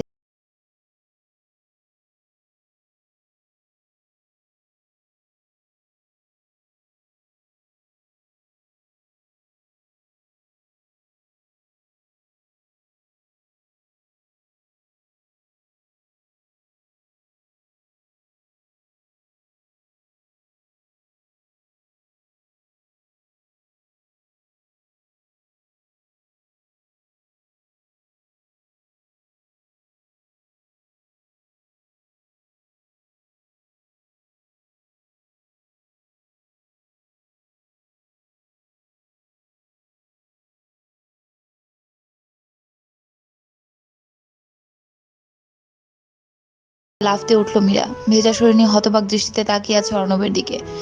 হয়তো জানতে চাচ্ছে হঠাৎ পানি এলো কোথা থেকে। অর্ণবের হাতে বালতি দেখে বুঝতে পারলাম একটু আগের সুনামির কারণটা সেই। কিন্তু আমি হঠাৎ কি ভুল করলাম যার জন্য এভাবে আমাকে ভিজিয়ে দিলেন? নিজেকে সামলে উঠে দাঁড়াতেই খেয়াল করলাম আমার পরনে শাড়ি নেই, শুধু ব্লাউজ আর পেটিকোট। দুই হাত দিয়ে নিজেকে ঢাকার ব্যর্থ চেষ্টা করে তাকাতেই দেখলাম শাড়িটা নিচে পড়ে আছে। কিন্তু আমি ঘুমানোর আগে শাড়ি পরেছিলাম, সেই শাড়িটা খুললো কিভাবে? আর অর্ণব এবার এমন রাগী দৃষ্টিতে তাকিয়ে আছে কেন? ওনার দিকে তাকাতে পারছি না, চোখ দুটো অসম্ভব লাল হয়ে আছে। মনে হচ্ছে এখনই কাঁচা খেয়ে ফেলবেন আমাকে। তবু অনেকটা সাহস জুগিয়ে কিছু বলে ওঠার আগেই আমার গালে সজোরে একটা চর মারলেন অর্ণব। চরের মাত্রাটা এতটাই তীব্র ছিল যে আমি ছিটকে নিচে পড়ে গেলাম। ঠোঁটের কোণা ফেটে রক্ত বের হচ্ছে। ব্যথায় আমার চোখে পানি এসে পড়েছে। নিজেকে সামলে মাথাটা একটু উঁচু করতে অর্ণব আমার চুলের মুঠি ধরে টেনে আমাকে উপরে তুললেন। চুলগুলো এত জোরে টেনে ধরেছেন মনে হচ্ছে এখনই ছিঁড়ে যাবে। অর্ণব, ছাড়ুন আমাকে, ব্যথা পাচ্ছি আমি, প্লিজ ছাড়ুন। ব্যথা পাচ্ছিস তুই? যেই ব্যথা তুই পাচ্ছিস তার চেয়ে 1000 গুণ বেশি ব্যথা আমাকে দিয়েছিস। আমি কি তোর জন্য যথেষ্ট ছিলাম না? এতই যখন তোর শরীরে আগুন ধরেছিল আমাকে বললেই পারতিস, একবারে সব আগুন নিভিয়ে দিতাম। ছি অর্ণব, আপনি এগুলো কি বলছেন? মুখে যা আসছে তাই বলছেন। আমাকে কি আপনার এরকম মেয়ে মনে হয়? মনে হওয়ার তো প্রশ্নই আসে না, কারণ আমি সব নিজের চোখে দেখেছি। এসব করে আমাকে এত কষ্ট দেওয়ার কি প্রয়োজন ছিল?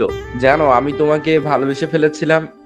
আজ তাড়াতাড়ি এসেছিলাম তোমার কাছে আগের সব ভুলের জন্য ক্ষমা চেয়ে তোমাকে প্রপোজ করতে, কিন্তু দেখো আমার ভাগ্য, তোমার আসল রূপটা দেখা হয়ে গেল আমার। আজকে তাড়াতাড়ি না এলে তো জানতেই পারতাম না তুমি এত বড় একটা চরিত্রহীন, তুমি একটা নষ্টা মেয়ে। চুপ করুন, এত নোংরা কথা আপনার মুখে আটকাচ্ছে না? তুমি আমার বাড়িতে আমার চোখের আড়ালে নষ্টামি করে বেড়াতে পারবে, আর আমি তোমাকে নষ্টা বললেই সেটা নোংরা কথা? ছি, আপনি এসব কেন বলছেন? কি করেছি আমি? কি করেছো সেটাও আমার মুখ থেকে শুনতে চাও? আমি কিছুই করিনি। এসব আপনি বানিয়ে বানিয়ে মিথ্যে বলছেন আমাকে নতুন ভাবে শাস্তি দেওয়ার জন্য। হয়তো আমাকে টর্চার করার কারণ শেষ হয়ে গিয়েছিল আপনার কাছে। তোমাকে ভালোবাসতে চেয়েছিলাম আমি, কিন্তু তুমি আমার ভালোবাসার যোগ্য নাও। তুমি একটা চরিত্রহীন। তোমার হাত ধরে আমি আলোতে আসতে চেয়েছিলাম, আমার জীবন নতুন করে সাজাতে চেয়েছিলাম, কিন্তু তুমি এসবের যোগ্যও নও। অর্ণব আমাকে আর কিছু বলার সুযোগ না দিয়ে শাড়িটা হাতে নিয়ে আমাকে টানতে টানতে ঘরের বাইরে নিয়ে গেলেন। ওনার টানা হেঁচড়ায় আমার হাতে পোড়া ঘায়ে ব্যথা লাগছে। আমার হাজার আকুতি মিনতি শুনেও তিনি থামলেন না। একটা অন্ধকার ঘরে আমাকে রেখে বাইরে থেকে দরজা লাগিয়ে দিলেন। আমার অন্ধকারে অনেক ভয় হয়। আমি বারবার ওনাকে ডাকলাম, তবুও উনি দরজাটা খুললেন না। অন্ধকারে ভীষণ ভয় করছে আমার। বারবার মনে হচ্ছে কেউ আশেপাশে আছে। আবদ্ধ ঘর হওয়াতে নিঃশ্বাসটা আটকে আসছে। বেলকনিতে দাঁড়িয়ে স্মোক করছে অর্ণব। 4টা সিগারেটের শেষাংশ নিচে পড়ে আছে। পুরো প্যাকেট সামনে নিয়ে বসেছে। পেছনের ঘরটাতে ড্রেসিং টেবিল আর সেন্টার টেবিলের কাঁচ ভেঙে পড়ে আছে। ফুলদানিগুলো ভেঙে নিচে পড়ে আছে। বাইরের কেউ ঘরটা দেখলে বলবে নিশ্চিত টর্নেডো হয়েছিল। দু চোখ বেয়ে অঝরে পানি পড়ছে অর্ণবের। ভেতরটা পুড়ে ছাই হয়ে যাচ্ছে তার। এত বছর পর আবার সেই দৃশ্যগুলো চোখের সামনে ভাসছে। মীরার দেয়া ধোঁকা সে মেনে নিতে পারছে না। মীরাকে ভালোবাসা তার জীবনের সবচেয়ে বড় ভুল ছিল। নিজেকে ধিক্কার জানাচ্ছে অর্ণব। কেন সে মীরাকে ভালোবেসে ফেললো? মীরা শুধুই ঘৃণার যোগ্য। 19 বছর আগে সেই দিনটা চোখের সামনে দিয়ে দৌড়ে যাচ্ছে অর্ণবের। তার 8ম জন্মদিনের রাতে তার মায়ের গলায় দড়ি দিয়ে ঝুলে থাকা লাশটার দৃশ্য তার চোখে ভাসছে। অর্ণবের মা অনু আর বাবা অঙ্কুর চৌধুরী প্রেম করে পালিয়ে বিয়ে করেছিলেন, কারণ অঙ্কুর আর অনুর বড় ভাই দুর্ভাগ্যক্রমে চিরশত্রু ছিল। যদিও এতে কারোই দোষ ছিল না। অঙ্কুর ছাত্র থাকাকালীন রাজনীতিতে জড়িয়ে পড়ে, যার জন্য মারামারি খুব সাধারণ একটা ব্যাপার হয়ে দাঁড়ায় তার জন্য। আর এই জিনিসটাই অনুর ভাই আর বাবার চোখে শুল হয়ে যায়। হাজার চেষ্টা করেও যখন অনুর মন থেকে অঙ্কুরকে সরাতে পারে না, তখন অনুর বাবা তার বিয়ে ঠিক করে দেয়। অঙ্কুরকে ভুলতে না পেরে বিয়ের দিন অঙ্কুরের হাত ধরে বাড়ি থেকে পালিয়ে যায় অনু। বরযাত্রীর সামনে যখন জানাজানি হয়ে যায় মেয়ে বাড়ি ছেড়ে পালিয়েছে, লজ্জায় সবার মাথা নিচু হয়ে যায়। অনুর বাবা অপমান সহ্য করতে না পেরে হার্ট অ্যাটাক করে সেখানেই মারা যান। বিয়ে বাড়িতে নেমে আসে শোকের ছায়া। সেদিনের পর থেকে বাবার মৃত্যুর জন্য অনুকেই দায়ী করে তার ভাই। অঙ্কুরের হাত ধরে এক অজানা শহরে এসে সংসার শুরু করে অনু। অনুর কথা রেখে অঙ্কুরও রাজনীতি ছেড়ে দিয়ে সৎপথ উপার্জন শুরু করে। দুজনে নিজেদের আলাদা একটা দুনিয়া গড়ে নেয়। বছর ঘুরতেই তাদের ঘর আলো করে অর্ণব পৃথিবীতে আসে। হাসতে খেলতে সময় পার হতে থাকে তাদের। এত কিছুর মধ্যেও দিন শেষে অনুর মনে শান্তি ছিল না। হয়তো তার বাবা ভাইকে কষ্ট দেওয়ার অনুশোচনা ছিল। অর্ণবের 8ম জন্মদিনের দিন অনেকটা সাহস আর বুক ভরা ভালোবাসা নিয়ে অনু তার বাবার বাড়ি গিয়ে উঠেছিল। সাথে অর্ণবও ছিল। বাবাকে তার নাতি দেখাতে চেয়েছিল সে। অঙ্কুরের বিজনেসে তখন অনেক লাভ হচ্ছিল। নিজেদের বাড়ি নিজেদের গাড়ি সব ছিল। এক গাড়ি ভর্তি উপহার নিয়ে গিয়েছিল অনু। সে জানতো তার বাবা রাগ করবেন অনেক, কিন্তু তার ভাইয়া সব সামলে নেবেন। বাবার বাড়িতে গিয়ে অনুর ধারণা সম্পূর্ণরূপে পাল্টে যায়। বাবার বাড়ি আর বাবার বাড়ি নেই, এখন সেটা ভাইয়ার বাড়ি। ভাইয়া আর অনুর সে আগের ভাইয়া নেই। যে ভাইয়া চোখে অনু নিজের জন্য ভালোবাসা আদর দেখতো, সেই চোখে আজ ঘৃণা এসে ভর করেছে। যে অনু একসময় তার ভাইয়ের কলিজার টুকরা ছিল, সে অনু আজ খুনি। অপরাধীর ন্যায় মাথা নিচু করে দাঁড়িয়ে আছে সে। কোন সাহসে তুই আমার বাড়ির ত্রিসীমানায় পা রেখেছিস? তোর ওই কলঙ্কিত মুখ দেখার আগে আমি মরে যাওয়া পছন্দ করব। ছি ভাইয়া, তুমি এসব কি বলছো? আমি কি তোমার এতটাই পর হয়ে গেছি? তোর ওই অভিশপ্ত মুখ দিয়ে আমাকে ভাইয়া ডাকবি না। আমার ছোট বোন 9 বছর আগেই মারা গেছে। এভাবে বলো না ভাইয়া। তোমার মুখ থেকে নিজের জন্য এসব কথা মানতে আমার ভীষণ কষ্ট হচ্ছে। ভাইয়া? কে তোর ভাইয়া? তুই তো আমার জন্য সেদিনে মরে গেছিস, যেদিন বাবাকে মেরে ফেলেছিস। এখন তুই আমার চোখে শুধুই একটা খুনি। কি বললে? বাবা? তুই এতটা স্বার্থপর হয়ে যাবি এটা আমি ভাবতেও পারিনি। রাস্তার একটা ছেলের জন্য তুই বাবাকে মেরে ফেলবি? আগে জানলেই নিজ হাতে তোকে গলা টিপে মেরে ফেলতাম। বাবা নেই? নেই বাবা, তুই মেরেছিস বাবাকে। তোর পাগলামি কেড়ে নিয়েছে বাবার জীবন, সবার সামনে অপমানিত হয়েছে, কলঙ্কের বোঝা মাথায় নিতে হয়েছে তোর জন্য। বিয়ের দিন প্রেমিকের হাত ধরে পালিয়েছিস, বংশের মুখে চুলকানি মাখিয়েছিস, একটাবারও ভাবিসনি তোর এই কাজে আমাদের কতটা অপমানিত হতে হবে। ভাইয়া, আমি অঙ্কুরকে ভালোবাসতাম। তুমি তো জানতে ওকে ছাড়া অন্য কাউকে বিয়ে করা আমার পক্ষে সম্ভব ছিল না। ভালোবাসা? তোর ভালোবাসা আমার বাবার জীবন কেড়ে নিয়েছে, আমাদের মান সম্মান ধুলে মিশিয়ে দিয়েছে। এভাবে বলো না ভাইয়া, আমি তোমাদের ক্ষতি চাইনি, আমি তোমাদের অনেক ভালোবাসি। আমি বুঝতে পারিনি বাবার কিছু হয়ে যাবে। তুই নিজের দিকটা তো ভালোই বুঝেছিলি, সেই পরিণতি আজ পর্যন্ত আমার ভোগ করছি। তুই আমার বাবার খুনি অনু। তোর বিয়ের দিন আমি আমার বাবাকে হারিয়েছি, বাবার শোকে শোকে মাও বছর ঘুরতেই মারা যান, সেটার জন্য তুই দায়ী। তোর জন্য আমাকে এতিম হতে হয়েছে। কি বলছো ভাইয়া? মা? হ্যাঁ, তোর মতো চরিত্রহীনকে পেটে ধরার শাস্তি পেয়েছে মা, এই পৃথিবীর মায়া ত্যাগ করে চলে গেছে। তোর মতো কুলঙ্গার সন্তান যেন আল্লাহ আর কাউকে না দেয়। ভাইয়া, আমি তোমার পায়ে পড়ছি, এগুলো বলো না। আমার ভীষণ কষ্ট হচ্ছে। একটা বার আমাকে বুকে টেনে নাও ভাইয়া, আমার অপরাধ ক্ষমা করে দাও। বাবা মা মারা গেছে আমার জন্য, এটা আমি সহ্য করতে পারছি না। তুই আমাকে ভাইয়া বলবি না, আমার জন্য তুই মরে গেছিস অনেক আগে। যেই সংসারের মোহে তুই আমার সংসার পুড়িয়ে দিয়েছিস, সেই সংসার তোর কখনো সুখের হবে না। নিজের বাবা মার হত্যার দায় মাথায় নিয়ে তুই কখনো শান্তি পাবি না। কথাগুলো বলে অনুর ভাইয়া অনু আর অর্ণবকে ঘাড় ধাক্কা দিয়ে সেই বাড়ি থেকে বের করে দেয়।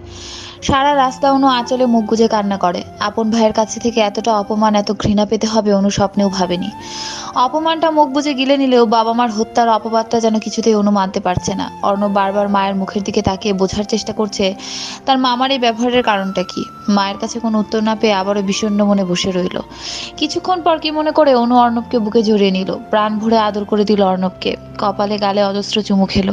বাবা অন্য, তোর মা তোকে অনেক ভালোবাসে বাবা। মাকে কখনো ভুল বোঝো না। মা যা করেছে তোমার জন্য, মাকে ক্ষমা করে দিও। বাবার মনে কখনো কষ্ট দিও না, কখনো কারো মন ভেঙো না। সবাইকে সুখে রাখবে সব সময়, নিজের যত্ন নেবে, কথা দাও। আম্মু, তুমি কি কোথাও যাচ্ছ? না বাবা, আম্মু সব সময় তোমার সাথে আছে। আম্মু তোমাকে ভীষণ ভালোবাসে। কথাগুলো বলে অনু আবারও অর্ণবকে বুকের সাথে মিশিয়ে নিল। বাড়িতে পৌঁছে নিজেকে এক ঘরে বন্দি করে নেয় অনু। অর্ণব অনেকবার দরজায় ধাক্কা দিলে অনু দরজা খুলে না। একসময় ক্লান্ত হয়ে অর্ণব ফিরে আসে নিজের ঘরে। জন্মদিনের সেই আমেজটা সকালে ছিল, দুঃখ এসে সেটা মাটি করে দেয়। একরাশ মন খারাপ নিয়ে অর্ণব ঘুমিয়ে পড়ে। প্রায় 2 ঘন্টা পর বাবার চিৎকারে লাফ দিয়ে ঘুম থেকে উঠে পড়ে অর্ণব। এতটা জোরে সে কখনো তার বাবাকে চিৎকার করতে শোনেনি। ভয়ে কাঁপা কাঁপা পায়ে বাবা মায়ের ঘরে আগাতে থমকে যায় অর্ণবের পা। তার মা, যে কিনা কিছুক্ষণ আগে তাকে আদর করেছিল, সেই মা গলায় দড়ি দেওয়া অবস্থায় ঝুলছে। অর্ণবের পৃথিবী যেন সেই মুহূর্তেই থমকে যায়। 8 বছরের একটা বাচ্চার জন্য তার মায়ের লাশ এভাবে দেখা কতটা ভয়ানক, কতটা যন্ত্রণাদায়ক, সেটা স্বাভাবিক কোনো মানুষের পক্ষে বোঝা দায়। অঙ্কুর অনুর লাশ ধরে কান্নাকাটি করছে।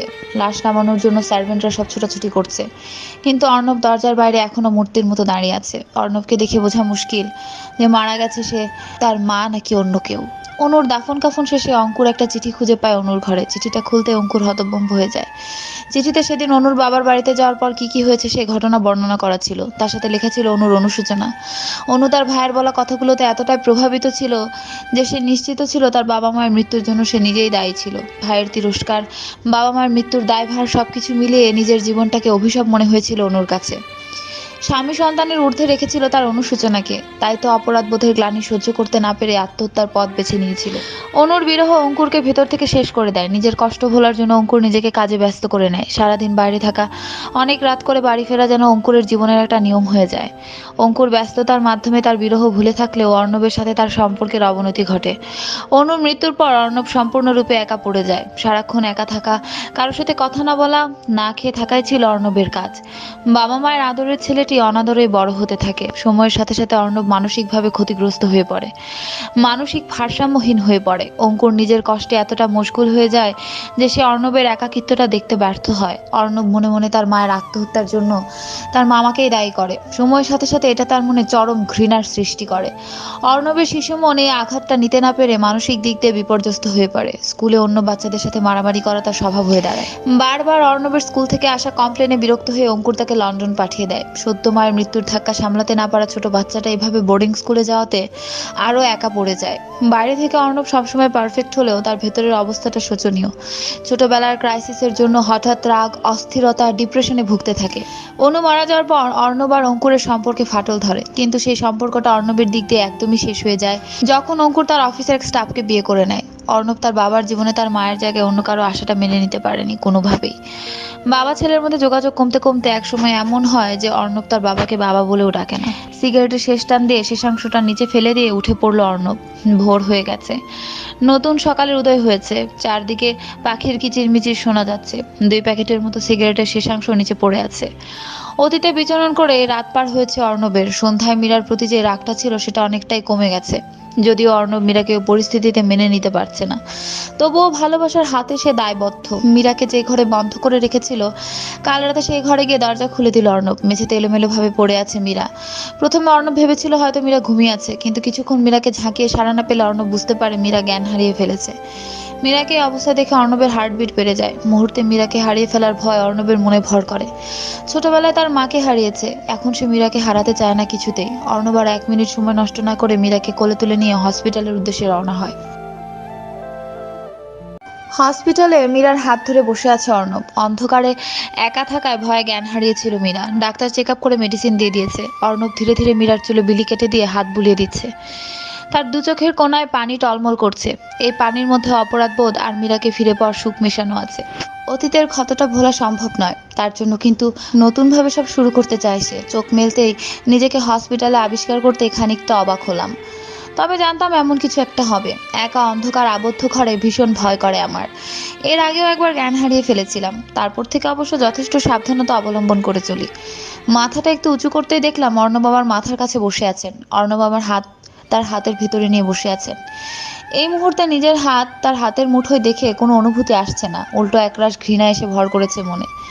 তার মতো একটা অমানুষকে নিজের কাছে কিছুতেই মানতে পারছি না আমি।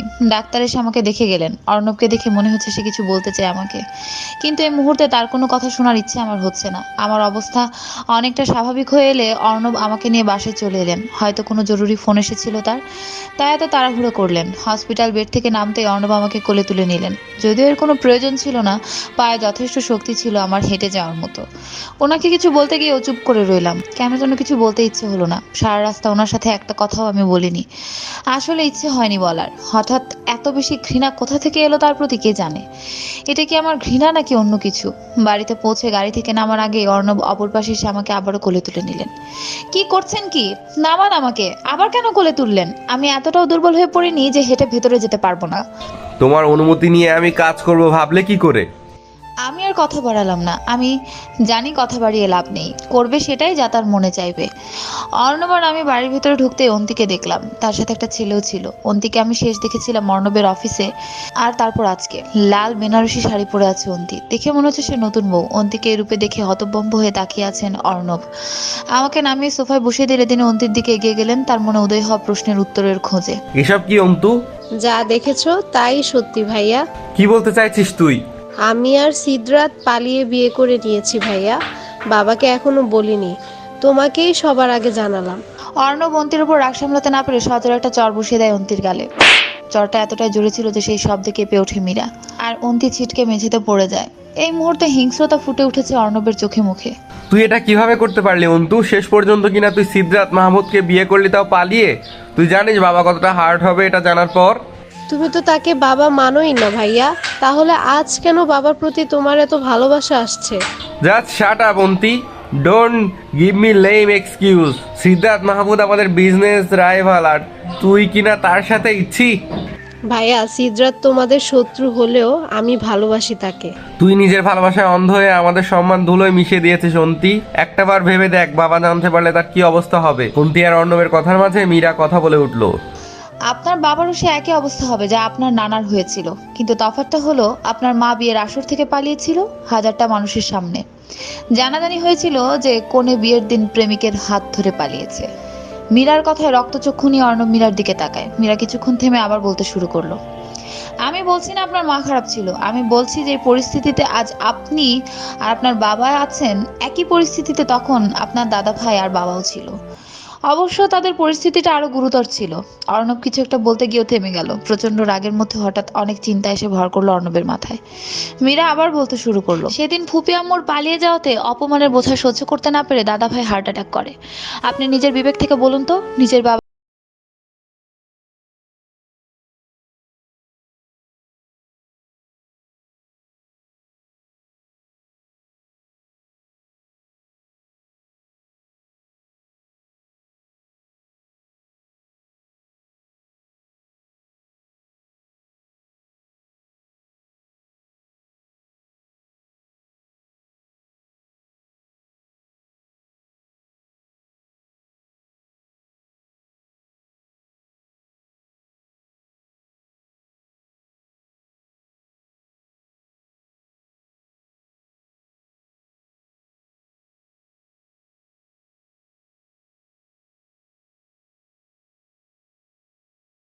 আর সিদ্ধার্থ সেখান থেকে বেরিয়ে গেল। অর্ণবের দু চোখ বেয়ে শ্রাবণের ধারা ঝরে যাচ্ছে। সেদিন মীরার বাবা হঠাৎ অসুস্থ হয়ে পড়ে, সে হসপিটালে নিয়ে গিয়েছিল তাকে। আর সেদিন মামার মুখটা দেখেই এত বছরের কষ্টগুলো মাথা চাড়া দিয়ে উঠেছিল তার মনে। মামা যেমন তার মাকে কলঙ্কিন উপাধি দিয়েছিল, সেও একইভাবে প্রতিশোধের নেশায় অন্ধ হয়ে গিয়েছিল।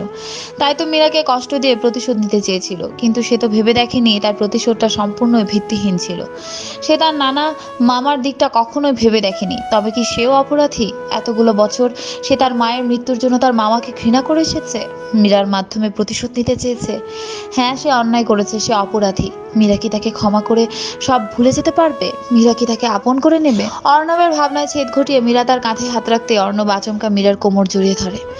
অর্ণবের আচমকা কোমর জড়িয়ে ধরে অনেকটা হকচকিয়ে গেলাম। কাঁধে হাত রাখার উদ্দেশ্য ছিল অর্ণবকে সান্ত্বনা দেয়া। তার ভুল ধারণাটা ভাঙা অনেক দরকার ছিল, কিন্তু পরক্ষণে মনে হলো আমার পেটের দিকটা ভিজে যাচ্ছে। খেয়াল করতে দেখলাম অর্ণব কাঁদছেন।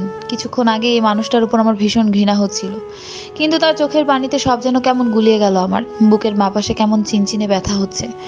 অর্ণব কান্নার মাঝে কেঁপে কেঁপে উঠছে। তার কম্পন যেন আমাকে আরো বেশি অস্বস্তিতে ফেলে দিচ্ছে। ক্রমশ নিজের উপর নিয়ন্ত্রণ হারিয়ে ফেলছি আমি। না, আর এভাবে থাকা যাবে না। অর্ণবের উপর আশায় নিষিদ্ধ আবেগকে আমি প্রশ্রয় দিতে পারবো না। যে উদ্দেশ্যে আমি এখানে এসেছিলাম সেই উদ্দেশ্য সফলের পথে আছে। এখন আমার দুর্বল হওয়া চলবে না।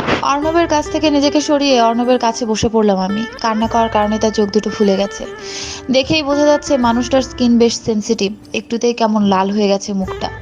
ইচ্ছে করছে লাল হওয়া গাল দুটো একটু ঠোঁট ছুঁয়ে দিই। ছিছি, এসব আমি কি ভাবছি? আমি অর্ণবকে নিয়ে এসব ভাবতে পারি না। আমার সেই অধিকার নেই।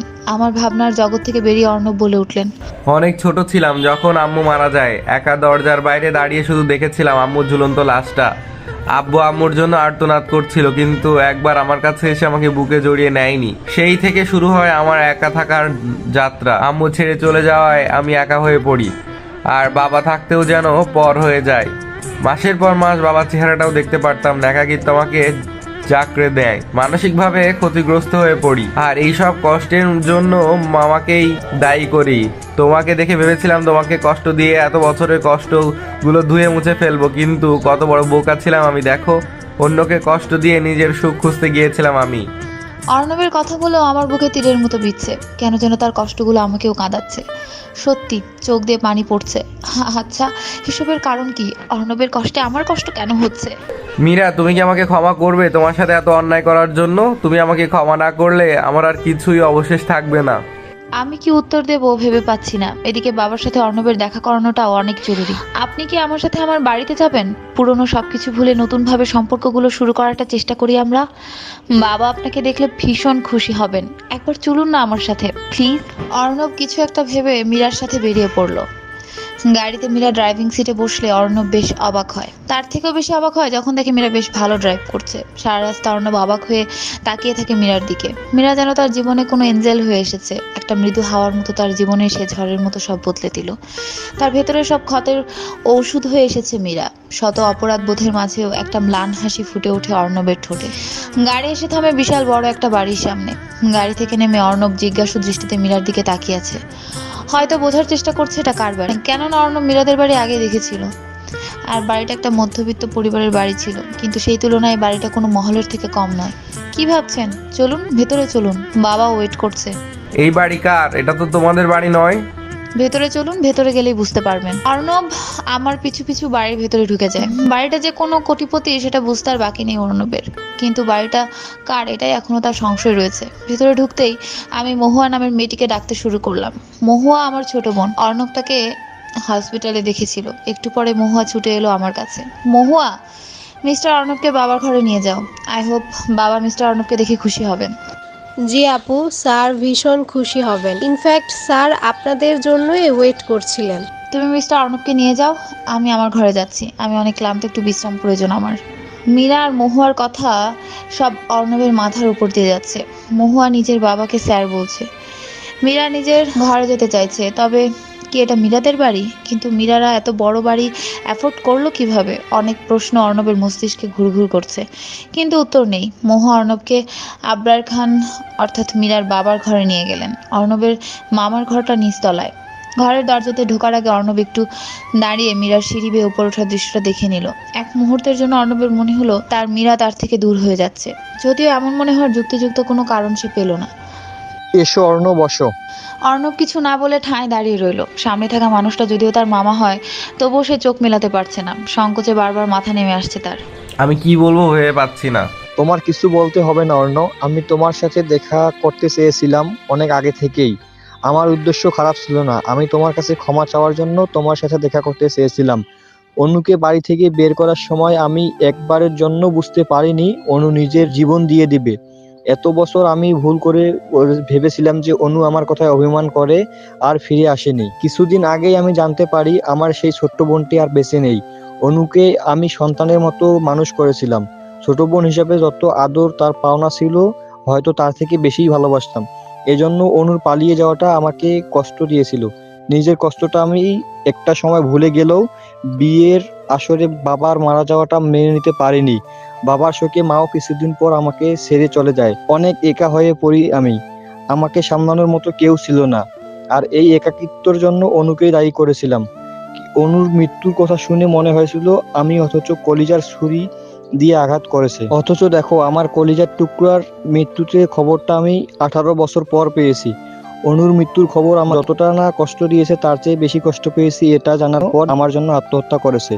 কথাটা জানার পর আমি নির্বাক হয়ে গিয়েছিলাম। আমার কলিজার টুকরার মৃত্যুর জন্য আমি দায়ী, এর চেয়ে বড় কষ্ট হয়তো আর কিছু নেই পৃথিবীতে। তোমাকে আমি 1 বছর ধরে খুঁজছিলাম শুধু ক্ষমা চাওয়ার জন্য।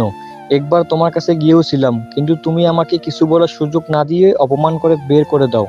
আমাকে ক্ষমা করবেন মামা, আমি আম্মুর মৃত্যুর পর থেকে আপনাকে ঘৃণা করে এসেছি। ভেবেছি আপনি আমার মায়ের মৃত্যুর জন্য দায়ী, কিন্তু আজ আমার সেই ভুল ধারণা ভেঙে গেছে।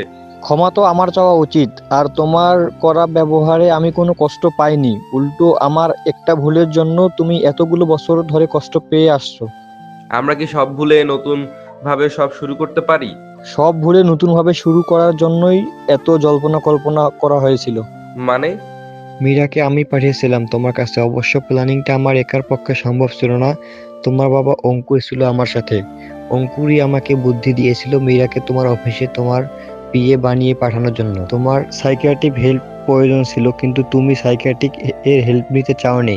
এজন্য মীরা তোমার কাছে পাঠানো। মীরা তোমার প্রতিটা কাজের হিসেব ডাক্তারকে দিত। ডাক্তারের প্রেসক্রাইব করা মেডিসিনগুলো তোমাকে দিত।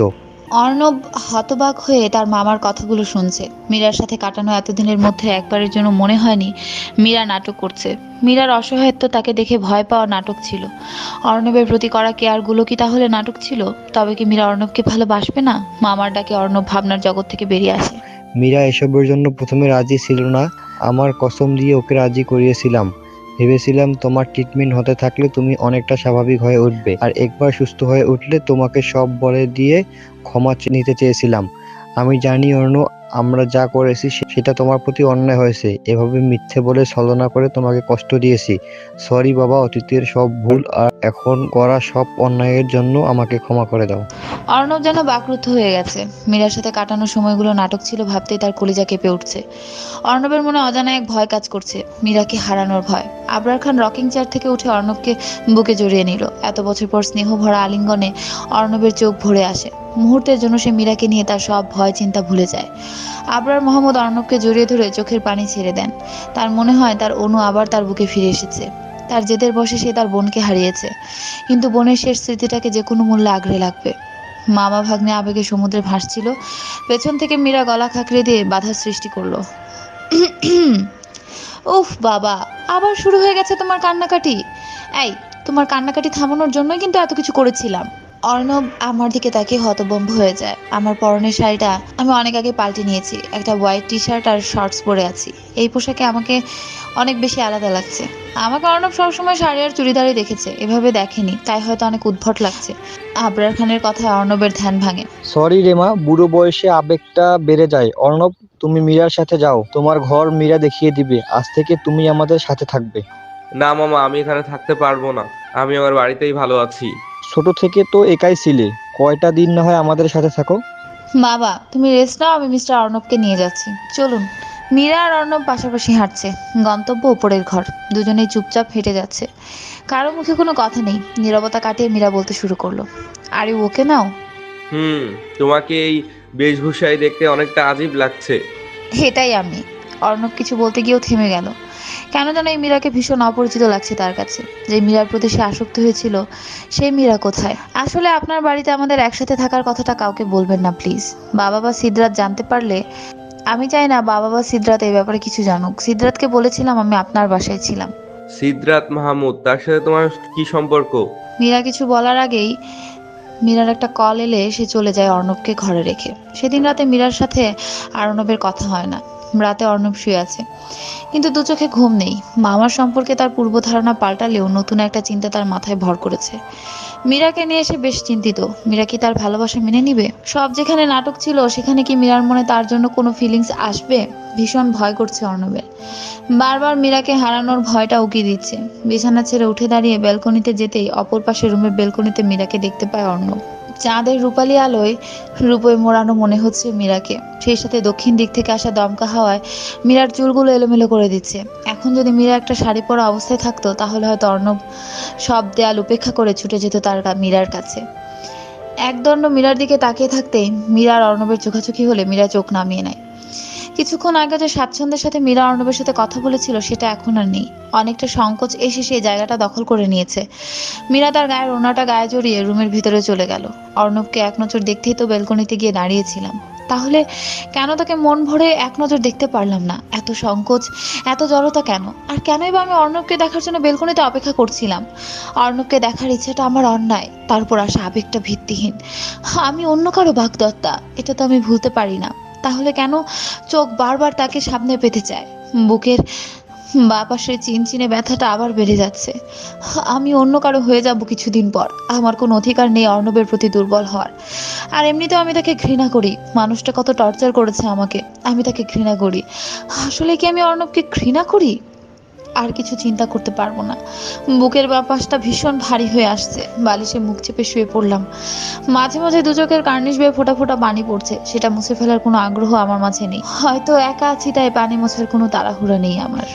বেলকনিতে দাঁড়িয়ে একবারে 5-6টা সিগারেট শেষ করে দাঁড়িয়ে আছে অর্ণব। অনেক কিছু চলছে তার মনে, অনেক প্রশ্ন জমা হয়ে আছে। সব প্রশ্নের উত্তর তাকে পেতে হবে, কিন্তু কিভাবে প্রশ্নের উত্তর খুঁজে পাবে সেটা সে জানে না। হাতের সিগারেটটা ফেলে দিয়ে একটা দীর্ঘশ্বাস ছেড়ে ঘরে চলে গেল সে। যদিও সারা রাত বিছানায় এপাশ ওপাশ করে কাটিয়ে দিয়েছে। সকালে আবরার খানের সাথে নাস্তার টেবিলে বসে আছে অর্ণব। সকাল থেকে তারা দুজনে একসাথে ছিল। অনুর ছোটবেলার অর্ধেক গল্প ইতিমধ্যে শেষ করে ফেলেছেন আবরার। অর্ণবও অনেকটা মিশে গেছে মামার সাথে। আবরার খান বারবার অঙ্কুরের ব্যাপারে কথা বলতে চাইছেন, কিন্তু সুযোগ খুঁজে পাচ্ছেন না। তখন মীরা ডাইনিং টেবিলে এসে উপস্থিত হলো। মীরাকে দেখে এবারও অর্ণব অবাক হলো। মীরা হোয়াইট জিন্সের সাথে ব্লু লেডিস শার্ট পরে আছে, হাতে ব্র্যান্ডেড রিস্ট ওয়াচ, পায়ে হিল। দেখতে কোনো মডেলের থেকে কম লাগছে না, কিন্তু মীরার সৌন্দর্য অর্ণবের চোখে পড়ছে না। অর্ণবের চোখে পড়ছে মীরার ছোট করে কাটা চুলগুলো। কাল রাতেও চুলগুলো কোমর অবধি ছিল, আর এখন সেটা কাঁধ অবধি। মীরা চুল কেটে ফেলায় অর্ণবের ভীষণ রাগ হচ্ছে। মীরার চুলগুলো অর্ণবকে তার দিকে টানতো, আর সে কিনা হাত মুষ্টিবদ্ধ করে অর্ণব রাগ নিয়ন্ত্রণের চেষ্টা চালাচ্ছিল। তখন সেখানে সিদ্ধার্থ মাহমুদ উপস্থিত হলো। অন্তি যার সাথে পালিয়ে গিয়েছিল, সেই ছেলেটা এটা। মামার সাথে পরিচয় হওয়ার পর অর্ণব অন্তির কথা ভুলে গিয়েছিল।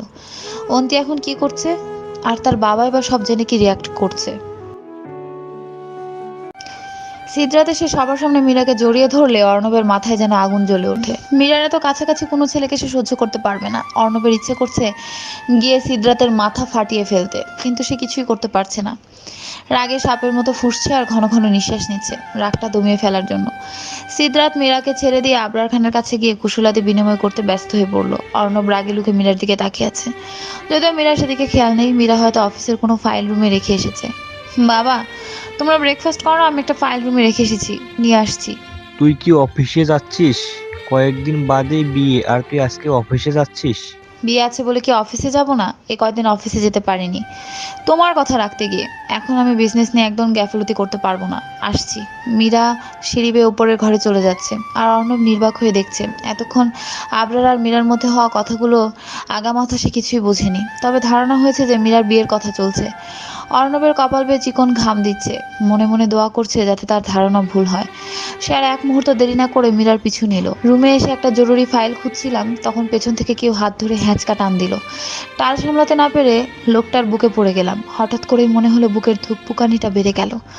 লোকটার শরীরে ঘ্রাণ বলে দিচ্ছে উনি অর্ণব। মুখ তুলে তার দিকে তাকাতে দেখলাম অর্ণবই দাঁড়িয়ে আছে, রক্তিম মুখাবয়ব নিয়ে আমার দিকে দৃষ্টি স্থির করে রেখেছে। চোখ দুটো অসম্ভব লাল হয়ে আছে, দেখেই বোঝা যাচ্ছে ভীষণ রেগে আছে। অর্ণবের এই দৃষ্টিটা আমি বরাবরই ভয় পাই। তার সাথে চোখ মেলাতে না পেরে দৃষ্টি নিচে নামিয়ে নিলাম। অর্ণব কর্কশ স্বরে বললেন, কার বিয়ের কথা বললেন মামা নিচে?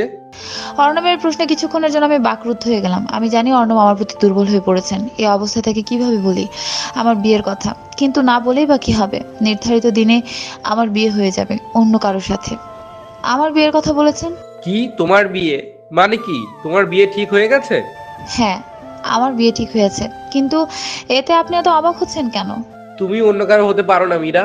তুমি অন্য কারো বউ হবে এটা আমি স্বপ্নেও ভাবতে পারি না। তোমার উপর শুধু আমার অধিকার। তোমার বিয়ে আমার সাথেই হবে। কি বলছেন এসব? মাথা ঠিক আছে আপনার? আপনার আমার মধ্যে তো এই ধরনের কোনো সম্পর্ক নেই।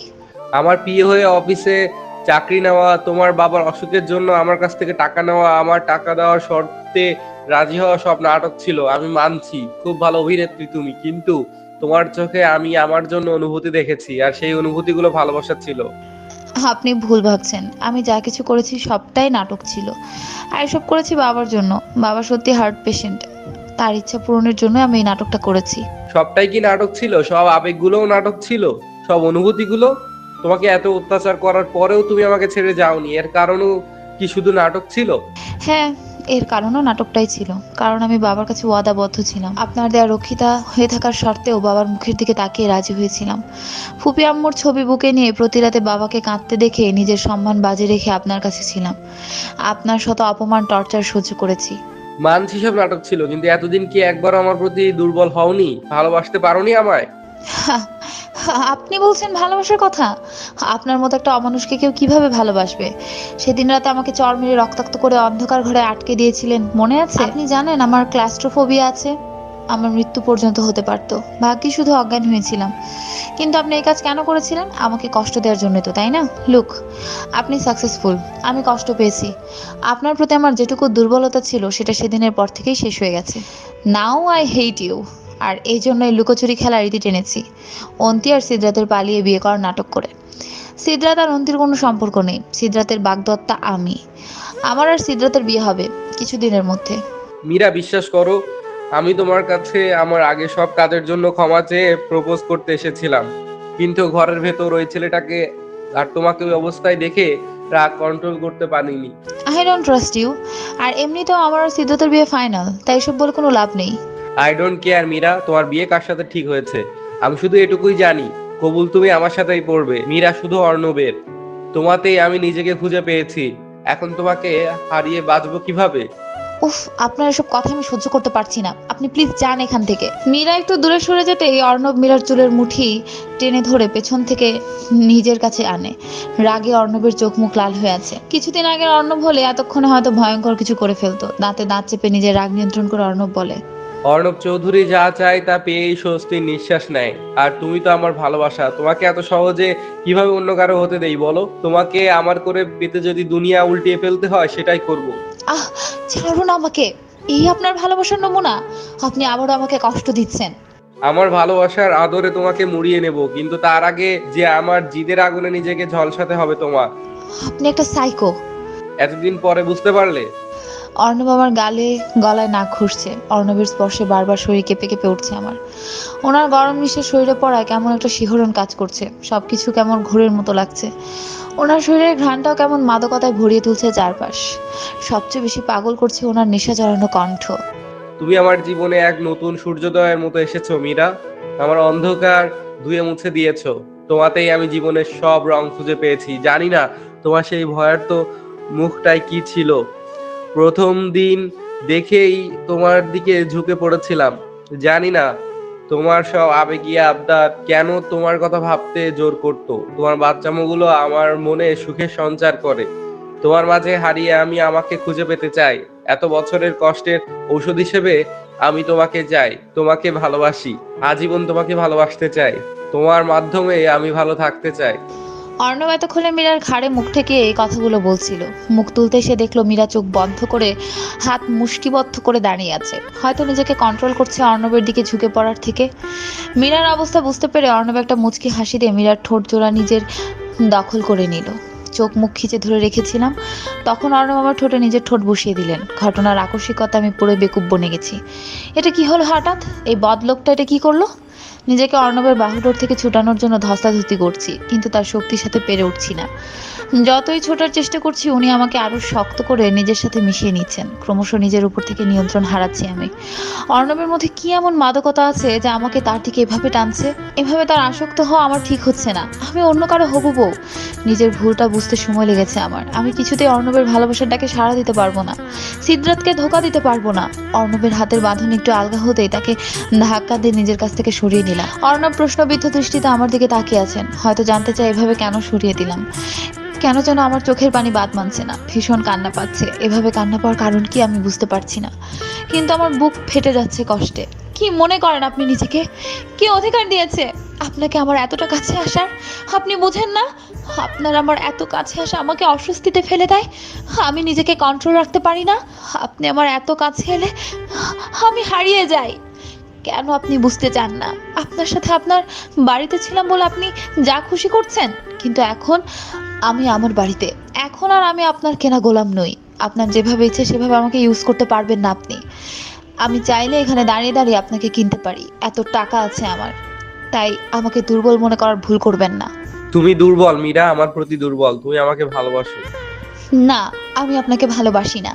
সব কথা মুখে বলতে হয় না মীরা। তোমার চোখের পানি বলে দিচ্ছে তুমি আমাকে ভালোবাসো। না না না, আমি তোমাকে ভালোবাসি না। আমি কাউকে ভালোবাসি না। আমার বিয়ে ঠিক হয়ে আছে। আমি অন্য কারো হবু স্ত্রী। আমার ভালোবাসার কোনো অধিকার নেই, কোনো অধিকার নেই। অর্ণব কিছুক্ষণ মীরার দিকে স্থির দৃষ্টিতে তাকিয়ে থেকে একটু ম্লান হাসে। সে জানে মীরা তাকে ভালোবেসে ফেলেছে, কিন্তু নিজেকে বেঁধে রেখেছে অর্ণবের কাছে থেকে। হয়তো সিদ্ধার্থের সাথে বিয়ে ঠিক হয়ে যাওয়াতে এমন করছে। ঠকাতে চাচ্ছে না সিদ্ধার্থকে, কষ্ট দিতে চায় না তার বাবাকে, কিন্তু অর্ণব এত সহজে হেরে যাবে না। শেষ মুহূর্ত পর্যন্ত চেষ্টা করে যাবে সে। অর্ণব মীরার ঘর থেকে বেরিয়ে গেলে মীরা উঠে এসে ভেতর থেকে দরজা বন্ধ করে দেয়। আমি আপনাকে ভালোবেসে ফেলেছি অর্ণব, সত্যি ভালোবেসে ফেলেছি।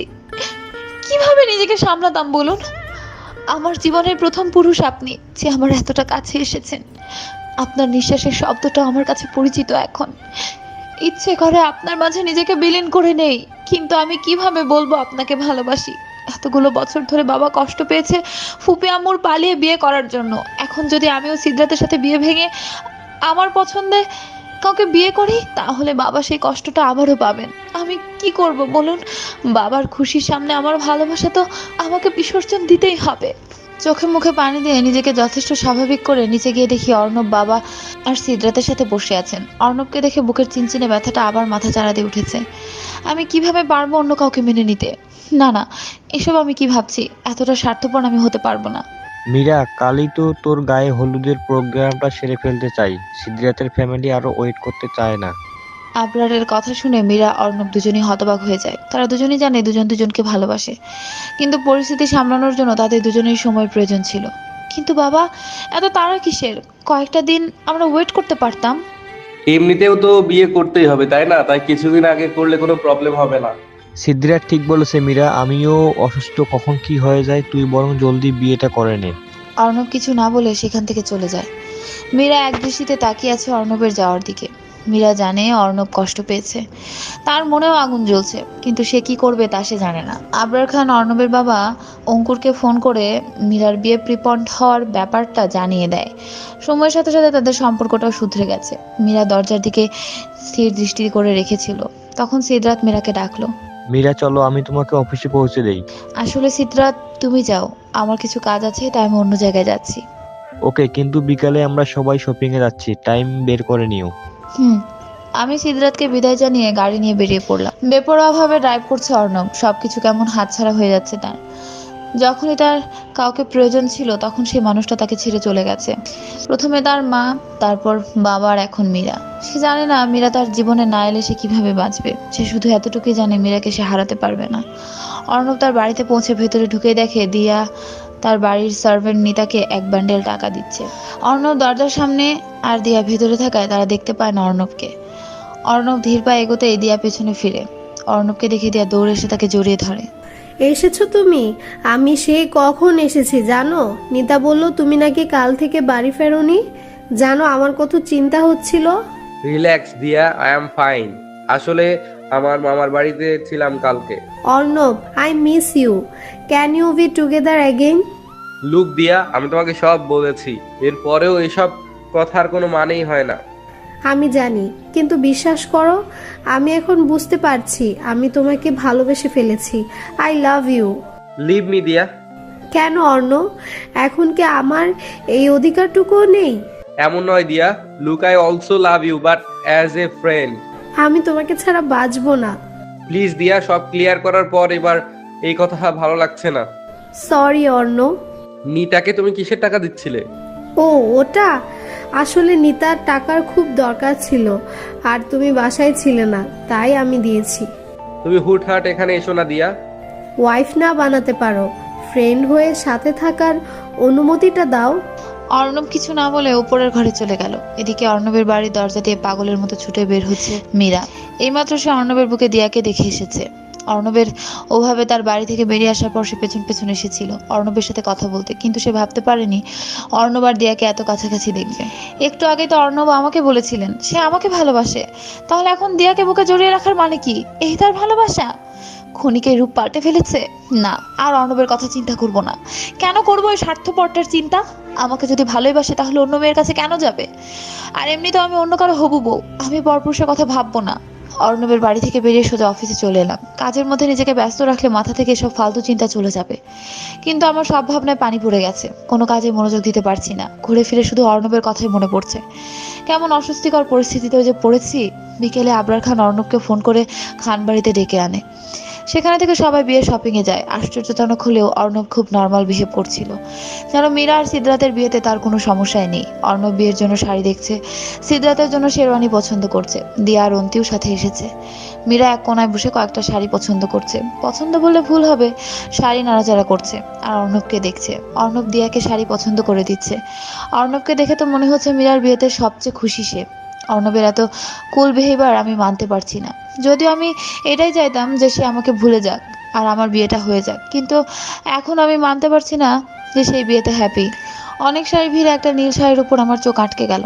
যদিও আমি শাড়ি পরতে পছন্দ করি না, জিন্সেই আরাম পাই, তবুও কেন যেন নীল শাড়িটা দেখে আমার লোভ লেগে গেল। শাড়িটা হাতে নিয়ে নিজের শরীরে রেখে আয়নাতে দেখছিলাম।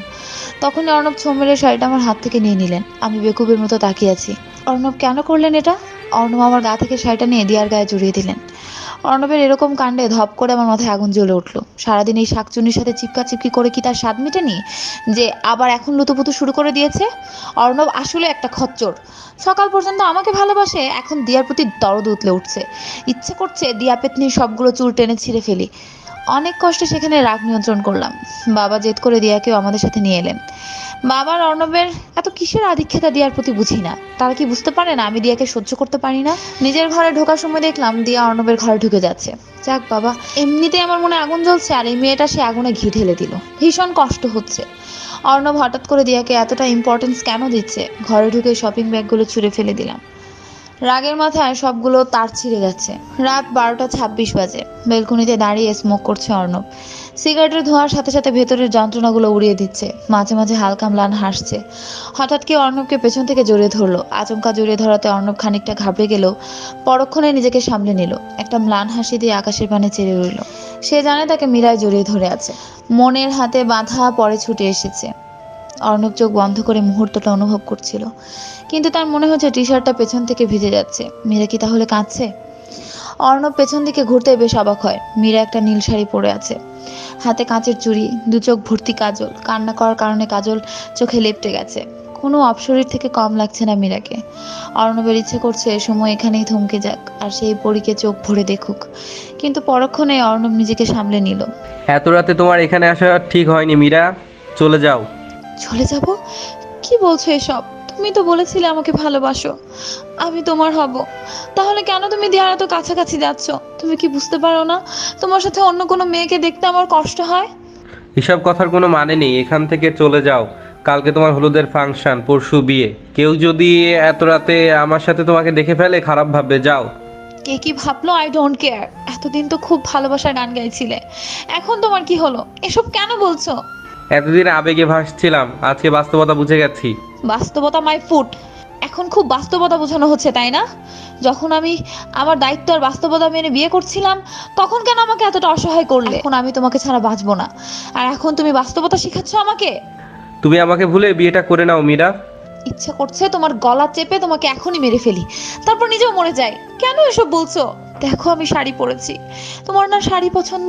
কাচের চুড়ি কাজলে নিজেকে সাজিয়েছি। প্লিজ অভিমান ভুলে যাও, প্রমিস। আর কখনো চুল কাটবো না, তোমার জন্য চুল সবসময় বড় রাখবো। তবুও এমন করো না, আমি সহ্য করতে পারছি না। অর্ণবের দু চোখে পানি টলমল করছে।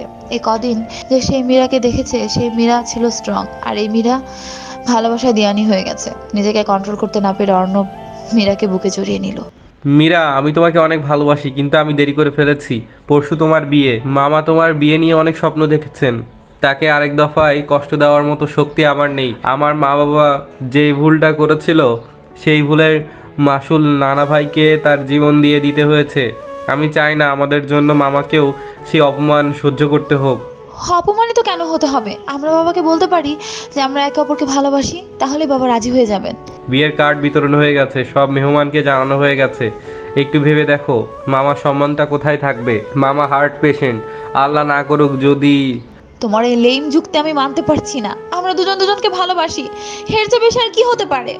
তোমার বাবার জীবন, আমরাও তাকে সেই কষ্টটা দিতে পারি না যা আমার বাবা মা দিয়েছে। আমি পারবো না, তোমাকে ছাড়া আমি সত্যিই পারবো না। চলে যাও মীরা, নতুন বউয়ের চোখের নিচে কালো দাগ ভালো লাগবে না।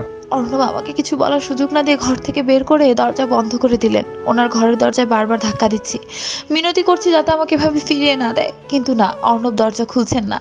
বুকের ভেতরটা ফেটে যাচ্ছে কষ্টে। এতদিনে মনে মনে ফুপি আম্মুকে ভুল ভেবেছিলাম ফুপি আম্মু স্বার্থপর হয়েছিল। এখন বুঝতে পারছি কেন ফুপি আম্মু স্বার্থপর হয়েছিলেন। রুমের দরজা লাগিয়ে দিয়ে অর্ণব আরেকটা সিগারেট জ্বালালো। দু চোখ বেয়ে পানি পড়ছে তার, কিন্তু মুখে লেগে আছে তাচ্ছিল্যের হাসি। আমি মামার সাথে তোমার আর আমার ব্যাপারে কথা বলতে গিয়েছিলাম মীরা, কিন্তু মামার সাথে কথা বলে বুঝতে পেরেছি তার মনে কতটা কষ্ট লুকিয়ে আছে। আম্মুর বিয়ের দিন পালিয়ে যাওয়াতে পুরো সমাজের সামনে তাদের মাথা নত হয়েছিল। সেই অপমান নানা ভাই মানতে পারেনি। আজকে আমি তোমাকে নিজের করে নিলে কি তফাৎ রইল? সেই একই অপমানের বোঝা মামাকে সহ্য করতে হবে। তার শেষ বয়সে পুনরায় তাকে এতটা কষ্ট কিভাবে দেবো বলো? সকালের আলো ফুটে উঠেছে চারপাশে, মিষ্টি রোদ ছড়িয়ে পড়েছে। ভোর রাতের দিকে হালকা বৃষ্টি হওয়াতে গাছের পাতায় ফুলের পাপড়িতে পানি জমে আছে। এক ফালি রোদ এসে পড়াতে পানির ফোঁটাগুলো মুক্তোর মতো লাগছে। সেই সাথে রোদটা অর্ণবের চোখে তীর্যকভাবে বিচ্ছে। একটা নির্ঘুম রাত্রি শেষে বেলকনিতেই ছিল সে। বেশ ভালোই যাচ্ছিল তার সময়, কিন্তু এই রোদের টুকরো যেন আবারও মনের ক্ষতগুলো তাজা করে দিল।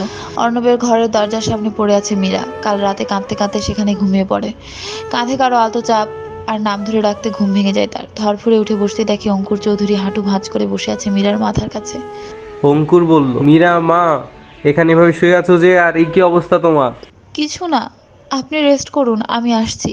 মীরা কোনো রকমে অঙ্কুরের দৃষ্টি সীমার বাইরে পালিয়ে যায়। অঙ্কুর এখনো সন্দেহের চোখে তাকিয়ে আছে মীরার যাওয়ার দিকে। তখনই অর্ণব দরজা খুলে দেয়। অঙ্কুরের সন্দেহ আরো গাঢ় হয়ে যায় অর্ণবের চেহারা দেখে। চোখ মুখ ফুলে লাল হয়ে আছে, গা থেকে সিগারেটের বিশ্রী স্মেল আসছে। অর্ণ, শাওয়ার নিয়ে নাও। অর্ণব হুহা কিছু না বলে সেখান থেকে চলে যায়। অঙ্কুর কিছু একটা ভেবে আবরারের ঘরের দিকে পা বাড়ায়।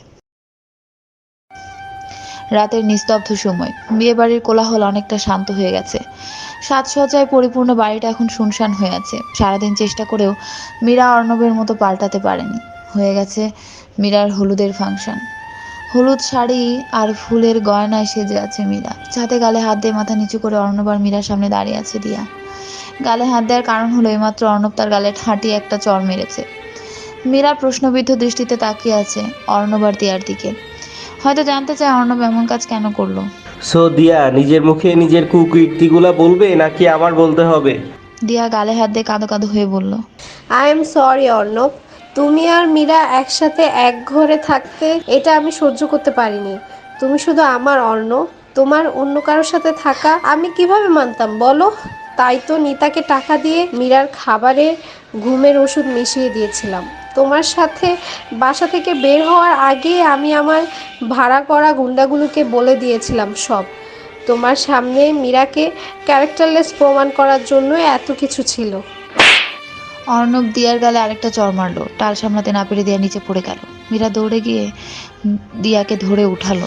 দিয়াকে চড় মেরে কি নিজেকে ধোয়া তুলসী পাতা প্রমাণ করতে চান? দিয়া তো শুধু আমার ঘরে একটা ছেলেকে পাঠিয়েছিল কারণ সে আমাকে ঘৃণা করতো। আর আপনি আপনি তো আমাকে ভালোবেসেও বিশ্বাস করতে পারেননি। ভালোবাসার ভিত্তি যেখানে বিশ্বাস, সেখানে আপনি তো আমাকে বিশ্বাস করতে পারেননি। দিয়া তো তবু নিজের ভালোবাসাকে আপন করে পাওয়ার জন্য চেষ্টা করেছে।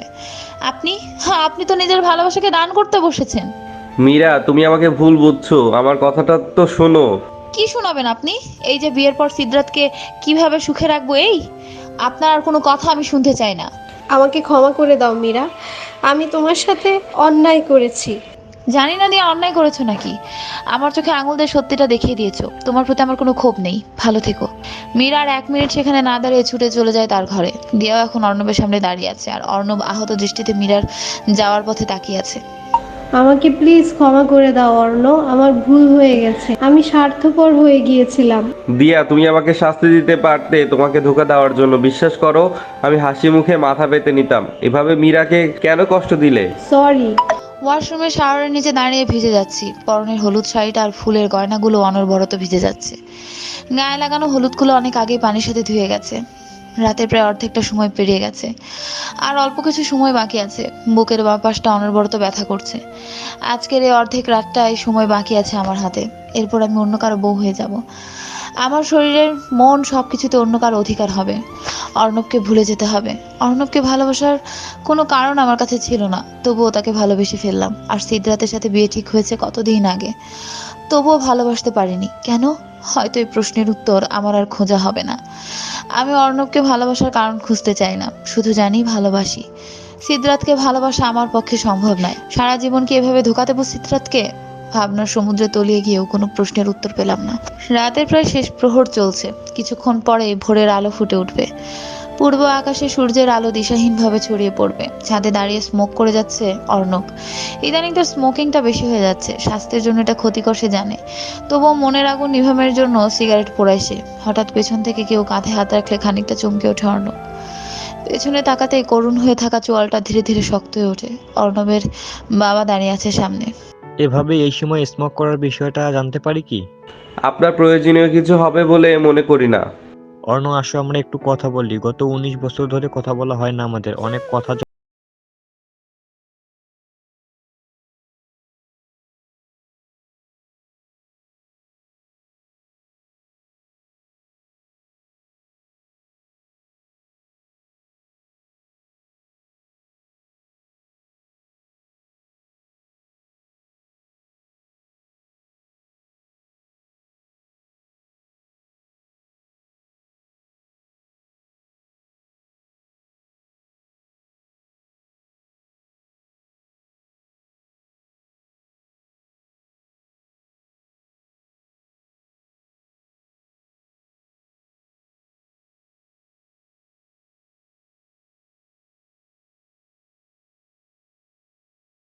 তাকে বিয়ে করে নিজে সুখী হয়েছে, কিন্তু তোমাকে সময় দেওয়ার প্রয়োজন মনে করিনি।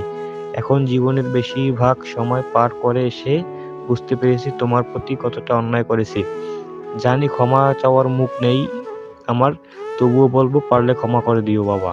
অর্ণব অন্যদিকে ফিরে অঙ্কুরের অগোচরে চোখের পানিগুলো আড়াল করে ফেলল। অঙ্কুর মাথা নিচু করে আছে, হয়তো অনুতপ্ত সে। হঠাৎ অর্ণব তার বাবাকে জড়িয়ে ধরে ডুকরে কেঁদে উঠল। অর্ণবের এভাবে কেঁদে ফেলায় অঙ্কুরও নিজেকে সামলাতে পারে না। অতঃপর এতগুলো বছরের দূরত্বের পর বাবা ছেলে সম্পর্কের উন্নতি ঘটে। বেশ কিছুক্ষণ বাবাকে জড়িয়ে ধরে রাখার পর অর্ণব স্বাভাবিক হয়। অর্ণবকে ছেড়ে দিয়ে অঙ্কুর বলতে শুরু করে, মীরাকে ভালোবাসো? কি বলছো বাবা? ইয়াং ম্যান, তোমার বাবা আমি এতটুকু তো বুঝতেই পারি। সন্দেহ তো আগেই হয়েছিল মীরাকে তোমার ঘরের বাইরে পড়ে থাকতে দেখে, আর সন্দেহ প্রমাণ হয়ে গেল তোমার ফোলা লাল লাল চোখ আর সিগারেটের স্মেলে। আমি মীরাকে ভালোবেসে ফেলেছি, জানি না কিভাবে ভালোবেসে ফেললাম, কিন্তু ভীষণ কষ্ট হচ্ছে মেনে নিতে যে মীরা আজ অন্য কারো হয়ে যাবে। মীরাও তো তোমাকে ভালোবাসে, তাই না? মীরার চোখ থেকে বলে সে তোমাকে ভালোবাসে। জানি, কিন্তু আমি মীরাকে বিয়ে করতে পারবো না। মামা অপমানিত হবেন। যাও ঘুমিয়ে পড়ো, আর বেশি সময় বাকি নেই। কিছুক্ষণ পরেই বিয়ে বাড়ির কোলাহল পুনরায় শুরু হয়ে যাবে। অর্ণব কিছুক্ষণ স্থির দৃষ্টিতে ছাদ থেকে নিচের দিকে চেয়ে থেকে সেখান থেকে চলে গেল।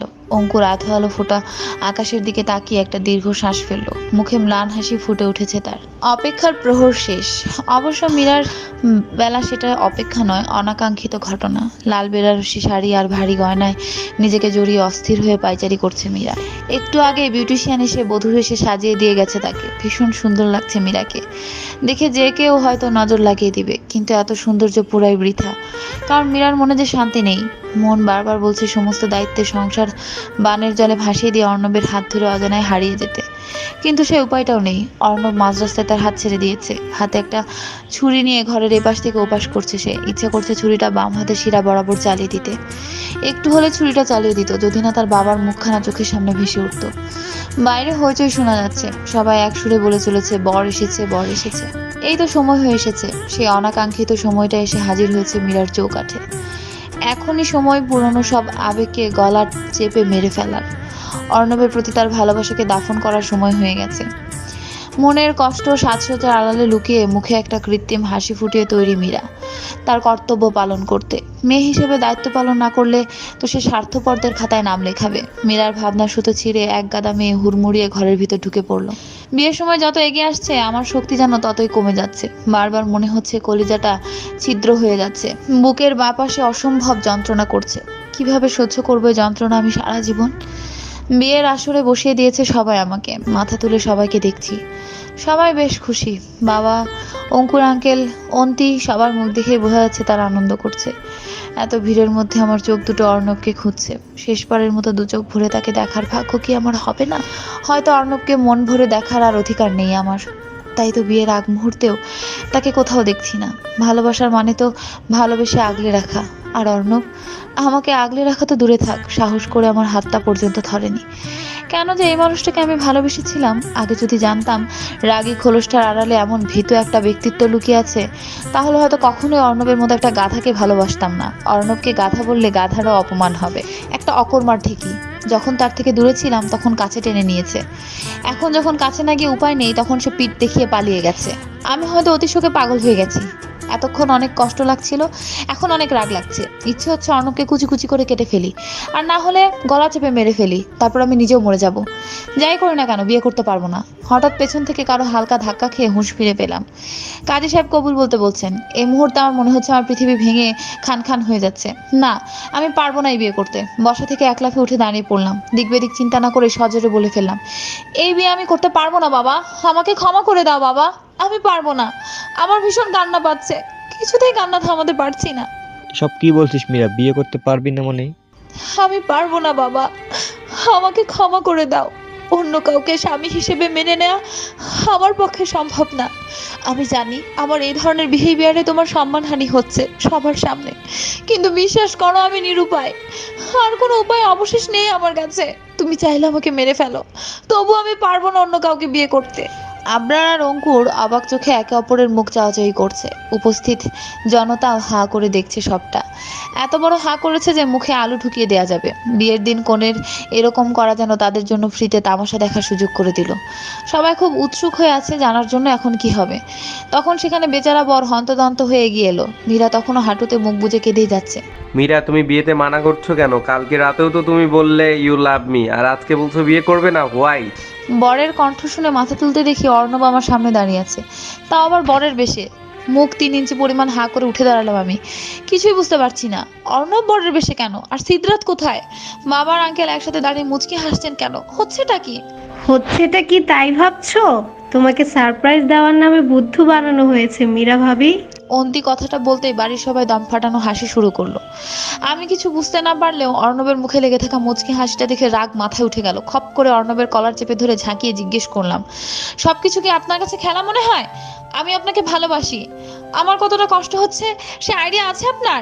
আপনার জন্য আমি সিদ্ধার্থকে বিয়ে করার জন্য এত দূর এগিয়েছিলাম, কিন্তু আপনি জানেন আমার কি অবস্থা এখন? আমি সত্যি আপনার মতো একটা পাষণ্ডকে ভালোবাসি। আরে কি করছিস? স্যার স্যার, বিয়ের শেরওয়ানিটা ছিঁড়ে গেলে এখন আমি শেরওয়ানি পাবো কোথায় অর্ণবের জন্য? কি বলতে চাইছো? তোমরা সবাই আমার সাথে এমন কেন করছো? কি বলবো তোকে? বলতে যাব কেন? আমি তোর বাবা, আমি তোর জীবন সম্পর্কে এতটুকু ফয়সালা আমি করতেই পারি। মানে? তুই আর অর্ণব একে অপরকে ভালোবাসিস, সেটা কি আমি একবারের জন্য আমাকে বলছিস? এতটা পর ভাবিস আমাকে? একবার বলেই দেখলি হাসি মুখে রাজি হয়ে যেতাম। অন্যর সাথে যেই ভুলটা করেছিলাম সেই একই ভুল আরেকবার করবো ভাবলি কি করে? অনুকে হারিয়েছি, এখন তোদের হারানোর মতো সামর্থ্য আমার নেই। সেদিন অঙ্কুর তোদের ভালোবাসার কথা না বললে আমি জানতেই পারতাম না। তোর বিয়ের পর এই সত্যিটা জানতে পারলে সারা জীবন আমাকে অপরাধবোধ নিয়ে বাঁচতে হতো। আই এম সরি বাবা। এখন কান্নাকাটি শেষ করেন বেআই মশাই, আমাদের বৌমাকে আমরা নিয়ে যাব, তো দেরি হয়ে যাচ্ছে। সেদিন মীরা আর অর্ণবের ব্যাপারটা বুঝতে পেরে অঙ্কুর আবরার খানকে সবকিছু জানায়। এরপর আবরার আর অঙ্কুর মিলে সিদ্ধার্থ আর ওর পরিবারকে বুঝিয়ে অর্ণব আর মীরার বিয়ের আয়োজন করে।